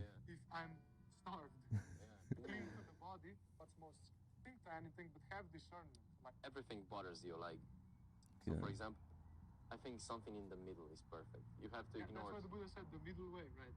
He always thought the middle way. Okay, some here. No extremes. All extremes are. They're not appropriate. They don't have. I was talking because about sometimes extremes. like somebody says something to you that you don't like, you're just gonna ignore it. You're not. But if even he says clinging to Buddhism, he said that's not good either. He said Buddhism is like a raft. So he said, imagine this: you're on one shore of the other side of the body of water is peaceful. The river, once you get to the other side, it can be discarded. You don't carry the raft with you. Oh. There's something so you use the teachings to get to nirvana, and then when you get there, you don't need the teachings anymore. Okay. You can discard them. You don't cling to them anymore. Okay. So he said, while you're crossing the river, hold on to the raft, right? Okay. When you get to the other side, you can let go. I don't know, man. Like, if we just start thinking about it too much, then it's like... I remember now. Oh, yeah, you actually remember too? Yeah. So I was gonna say, because we were talking about the middle way, the Buddha compared it to a guitar. You tune the strings too tight, it doesn't sound good, and the strings break. You tune them too loosely, they're just floppy, they don't make a sound. You have to tune them just right. Same with practice, same with the attention, everything. That's the middle way. You have to tune your practice just right, where you're not suffering because you're forcing yourself to give up things, but where you're being honest with what's causing you suffering, like a well-tuned instrument, right? And that takes a certain amount of time and practice to get there, right? Okay, but if it's like that, you're basically playing long-term, which I like. Yes, it's long-term. It's long-term. But can you be successful with this, with Buddhism? You can, right? Yes. The Buddha called it right livelihood. So he said, have a way of making money that doesn't cause you stress unnecessarily, that doesn't cause you to lie or be deceiving to others. Basically, do something that doesn't cause you to do immoral things that cause suffering, or that does a lot. It's hard to find a job. But like that's still perception. What do you find moral or immoral might be different than what I find moral anymore. No, not Buddha so defined much. morality more like by what causes suffering and what doesn't cause suffering. Like Okay. Murdering someone, Yeah. immoral, right? That's like lawful. That's even even if lawful it's a for bad everybody. guy. Even if it's a bad guy, Yeah. personally find even punishing really fucked up people immoral. Because see the line. People basically like let me say, would you think if Jeffrey Epstein got tortured, is that okay? I don't know about because he's a bad guy. If he's actually a bad guy and if there's evidence, then yeah, I would feel like that's deserved somehow. But then you see how that happens where people say torturing someone is not okay unless they're a bad guy. Yeah. Like no, but I agree with that. You don't? No, I think because that turns you into the monster still. Doesn't matter if he's the bad guy or not. Yeah. You're now enjoying torture if it's a bad guy. Yeah. Which karma doesn't care. You're enjoying torture. That's like true. that conditions your mind to enjoy something that's messed up because it justifies it. He's a bad person. I think bad things are bad. I think it's not good what they did, right? Obviously. Okay. At the same time, I can still think torturing a person is bad either way. Okay. Right? Basically, people delight in punishing evil, right? But I think punishment in general is a bad thing. Oh, I understand what you're saying, yeah. In general, doesn't matter if it's a good guy, if it's a bad guy. It's oddly sinister if you think about it. You're enjoying someone suffering, even if it's a bad person. You're conditioning joy at someone suffering. Have you watched the TV series Dexter? Yes. Have you heard about it? Yeah. Or just watched it? No? Dexter, You haven't watched it? I watched a little bit. Okay. So he's basically... he kills serial killers, right? Yeah, he's killing bad guys, so he's killing killers, I think. Yeah, or something like that. So, he's doing God's work, because if he didn't do this, then those killers would kill thousands of people, but he kills but he could also hundreds. Just like report them to the police or get them captured, right? Yes, but the police wouldn't be as fast. True. And the police could be unsuccessful. And he's such a professional that he's successful. You know what I mean? He takes it into his own hands. I understand what you're trying to say, but I guess I'm trying to say he's still conditioning, like I said with the bug, like he's saying me killing this life is okay and killing this one is not okay. It's like you're basically saying murder is bad unless torture is bad unless, right? But unless it's a bad person. Okay, but then we were talking about two different species. But let's say we're talking about the same species, but the same species, but one person did something bad and the other person did something good, even with dogs or bugs. You know what I mean? Yeah, and you had to choose who survives. Yeah. I would still I know that you disagree, but I would still pick if he's a bad guy, in the case of Dexter. Do you kill the other person? You have to kill the other person, or you just choose who survives? I don't know. I'm confused. So in the case of Dexter, for example, he does God's work because he kills the killer, and the killer would have killed so many more. So in that case, I would say that he's a hero, basically. Okay. You know, I have a good answer for you. Know what I'm trying to say. Basically, yes, in the relative sense, if you kill a murderer, he will stop killing people. That's good for society in its own way, right? Yeah. But the Buddha, like I said, wasn't concerned with how to improve society. He was only concerned in what's the most efficient way to end your own suffering. Oh. So if you enjoy murdering someone, if he's a bad person, sure, that might be good for society, but that's gonna prolong your own suffering, will it not? So the question is, does actually enjoying someone dying, if they're a bad person, does that lead to less suffering for you in the future or more? More becoming? More for you, Yeah. So it's not efficient. Like it's not a good or bad. Again, it's Buddha said, does this cause suffering or not? Yeah. He only looked at practicality ultimately. So yes, that's what I say. He's not teaching how to fix the world. He says the world is unfixable. He's teaching how to end being born into worlds entirely. So yes, there's good and bad things that happen in society. Yeah. But Nirvana is more concerned with ending suffering. Yeah, okay. So it's just practical. It's focused on a different thing, technically. So Buddhist morality is it's like practical. Like if I don't do these things, then it'll be easier to achieve nirvana, right? My mind will be more peaceful. Okay. You know what I Yeah. mean? So Yeah, but one thing is fixing the world, one thing is noticing the world can't be fixed and ending your own suffering, basically. That's what he meant by being honest. but okay. So it sounds pretty dark in a way, but that doesn't mean don't And help. then there are no heroes. Like you don't. No, there are heroes. No, but he doesn't believe in heroes. Like. No, he does believe, but he says Yeah. heroes still suffer. Oh yeah. Oh okay. He's just concerned with not suffering. Okay. Yes, pretty much. Yeah, he's laser focused on that specific yeah, thing. He's very laser focused actually. Because it requires that amount of precision. Laser. Because nirvana is so hard to achieve. Yeah. It requires that much laser focus. Otherwise, it's impossible. Okay.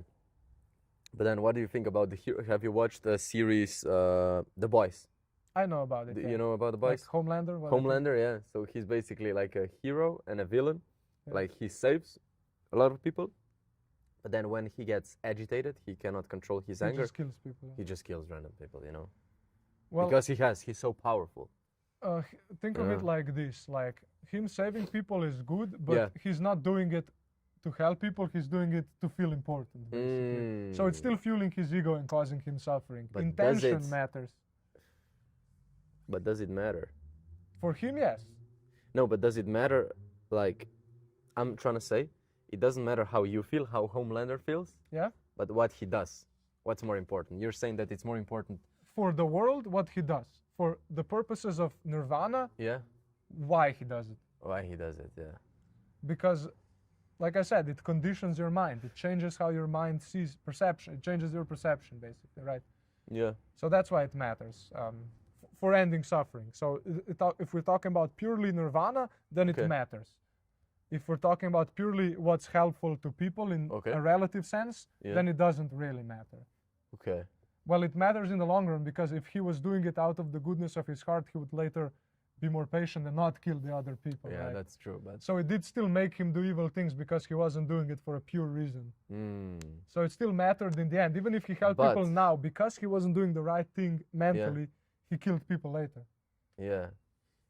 But I would still say that it doesn't matter why he does it, just what he does. So, for example, he saves people. Yeah. Does it really matter? Like, for example, you are saving Not some for people. the people that got saved. For them, it doesn't matter. Okay, let's say for the world, you know, for the world, then you're a hero. Like, for example, you're a Homelander, you're a hero. You think that I'm going to do this because I'm important. But to me, I'm a civilian. Like, bro, you saved something. It doesn't matter if you're sad, if you're happy, if you're prideful. It doesn't matter. To me, it doesn't matter. You saved me. You saved me, for example. I agree. To them, it doesn't matter. I'm saying, but if Homelander tried to achieve nirvana, then it would matter. Oh, yeah. So he cannot achieve nirvana. It's purely for Buddha only taught how to achieve nirvana. He has a quote. He said, "Before, now, and foremost, I teach only suffering and the ending of suffering, and nothing else. Not how to fix society, not how to be a good hero, just how to see suffering and how to end." He was that laser focused. He was that locked in. Okay. He taught only that, nothing else. Oh, okay. It's very precise. Okay, yeah. That's why, yes, for the world sense, it doesn't matter. Yeah. Oh, no chatting. No problem. What about kick? No problem. Oh, yeah, let's check others, actually. Let's check the kicks. Let's see if it's actually working. I haven't even checked. I've been just...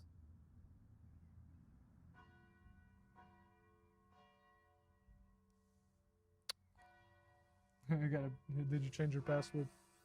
I always forget it. Okay, let me check. The password is gonna be...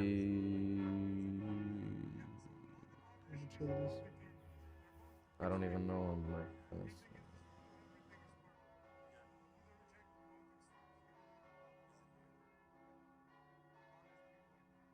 Oh, let's go. Okay, yeah.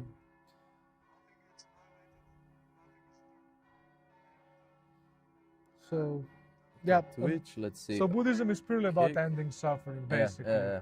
That's the point, right? Not about improving the world, because the Buddha said the world goes through phases of increase and decline, right? Sometimes things get better, sometimes things get worse. No, that's just spam. That's everything is spam, yeah. There's that much spam? That's I don't know what this is. This is just improve followers. That's I mean not scam, but spam. Love your vibes. Add me on Discord. Can you join the next stream with friends username? I don't know if that's genuine or not, but those people, they try to. They're not bad people, but they try to make something for your stream, for example, like an intro or some thumbnail, and then they want money from you. They're hustling. That's okay. Oh, so yeah. That's my brother. Oh, what's up, bro? What's up, bro? Yaka, what's up, Matic? Do you know this guy? I don't think so, man. He's some weird. Nice to meet you. Nice to meet. Nice to Do you meet want to sit with us? Sure, yeah. Bring the chair. Talking about Homelander. Oh, and I'm currently just binging The Boys. Oh, for real? Yeah. Okay. They can see us, right? Yeah, what's up? This is my brother. You can also come a little bit closer. Yeah? Yes. Watch The Yeah? Boys? I think that's okay. Honestly, I just finished watching The Boys like 2 weeks ago? 1 week ago? Yeah. I'm currently on the last episode of third season. Third season, ooh. Yeah, So what's happening right now? Soldier Boy and stuff like that. Oh, Soldier Boy, yeah. Soldier Boy, yeah. Fucks. That's crazy. The Soulja rapper? Boy. No, that was a joke. What? The rapper, you know? Soldier Boy. Oh, You don't know oh, Soulja the Boy? rapper? No. You don't know Soldier Oh. Boy? No. Oh, Soldier Boy. Oh, Soldier. Yeah, not Soldier Boy. I Yeah. was like soldier, not the same word. Soldier Boy. Yeah. That's crazy, bro. Yeah. So yeah. That's Buddhism. Basically, that's it. I explained it all. Oh, okay. Okay. I mean, you can go into more details, but it says Yeah. in the book I gave you. Yeah, it's basically all about ending suffering. Yeah. Yes, that's the main focus. That's what Homelander doesn't care about. Keep up with the shit about suffering. Homelander. Does Homelander die in that? Was that spoiler? I don't know. But there's a I don't know. I didn't ask that. I don't know as well. there's a fifth season planned from what I've heard. Oh yeah, it's coming on April 11th, I think. Yeah. Oh, wait, I Oh, have somebody's calling me. Oh no. the stream in the pocket. You have it with your voice, yeah. I'm currently binging that shit. It's fucking sick. It's crazy. So when did you start watching? Maybe like 2 days ago. Yeah. Just binging all of it. Bro, like I think that the best thing to do is just binge watch Yeah, everything. Then you forget if you like Yeah, episode by episode. Like, because bro, if you like 4 seasons, it's 10 episodes. So you can be watching this for like 1.5 months, 1 episode per day. Bro, you can do this in 1 week. Exactly. Yeah. 1 week, almost 1 season per day. True. A little bit less, half a season per day. Facts. But yeah. Yeah. Honestly, at the end of the day, I don't even care about watching. I'm just like, I just have to binge watch as quickly as I can. Otherwise, I'm just like, I don't want to prolong this suffering Yeah. of me watching this. I just want to get it done. He's learning now. Yeah. Yeah, but Yeah, can you okay. notice, if you Yeah. notice, this restless, right? It's agitation, right? Basically, Yeah. a calm mind is nice. Now Isn't that it? I finish the 4th season, I'm gonna be suffering till the 5th season comes out. Because you but that's gonna enjoyed be it. soon. Yeah, That's gonna be yeah, soon. See, it's unavoidable. Where Yeah. there is I'm gonna have to enjoyment, clinging wait for follows. the Where Oh, there's yeah. clinging, Yeah. suffering follows. Oh, that's true. It always So that- happens. So then you don't watch any series or what? I do, but I just, while I'm watching it, Yeah. I'm aware of how things work. Yeah. So it's light karma. Like, Okay. as long as I'm indulging, of course, there's still a certain small amount of clinging. But if Okay. I'm aware how clinging works, there's just less clinging, right? Okay. So Yeah. there's 2 ways to starve desire. Either just abstaining and toughing it out, or Yeah. always being aware of the suffering. Mm. So your mind also loses interest, right? Mm. Because you're noticing the suffering. So even if Hmm. you do it, if you're at least honest with yourself, Yeah. it's gonna still lose a little bit of fuel. Okay.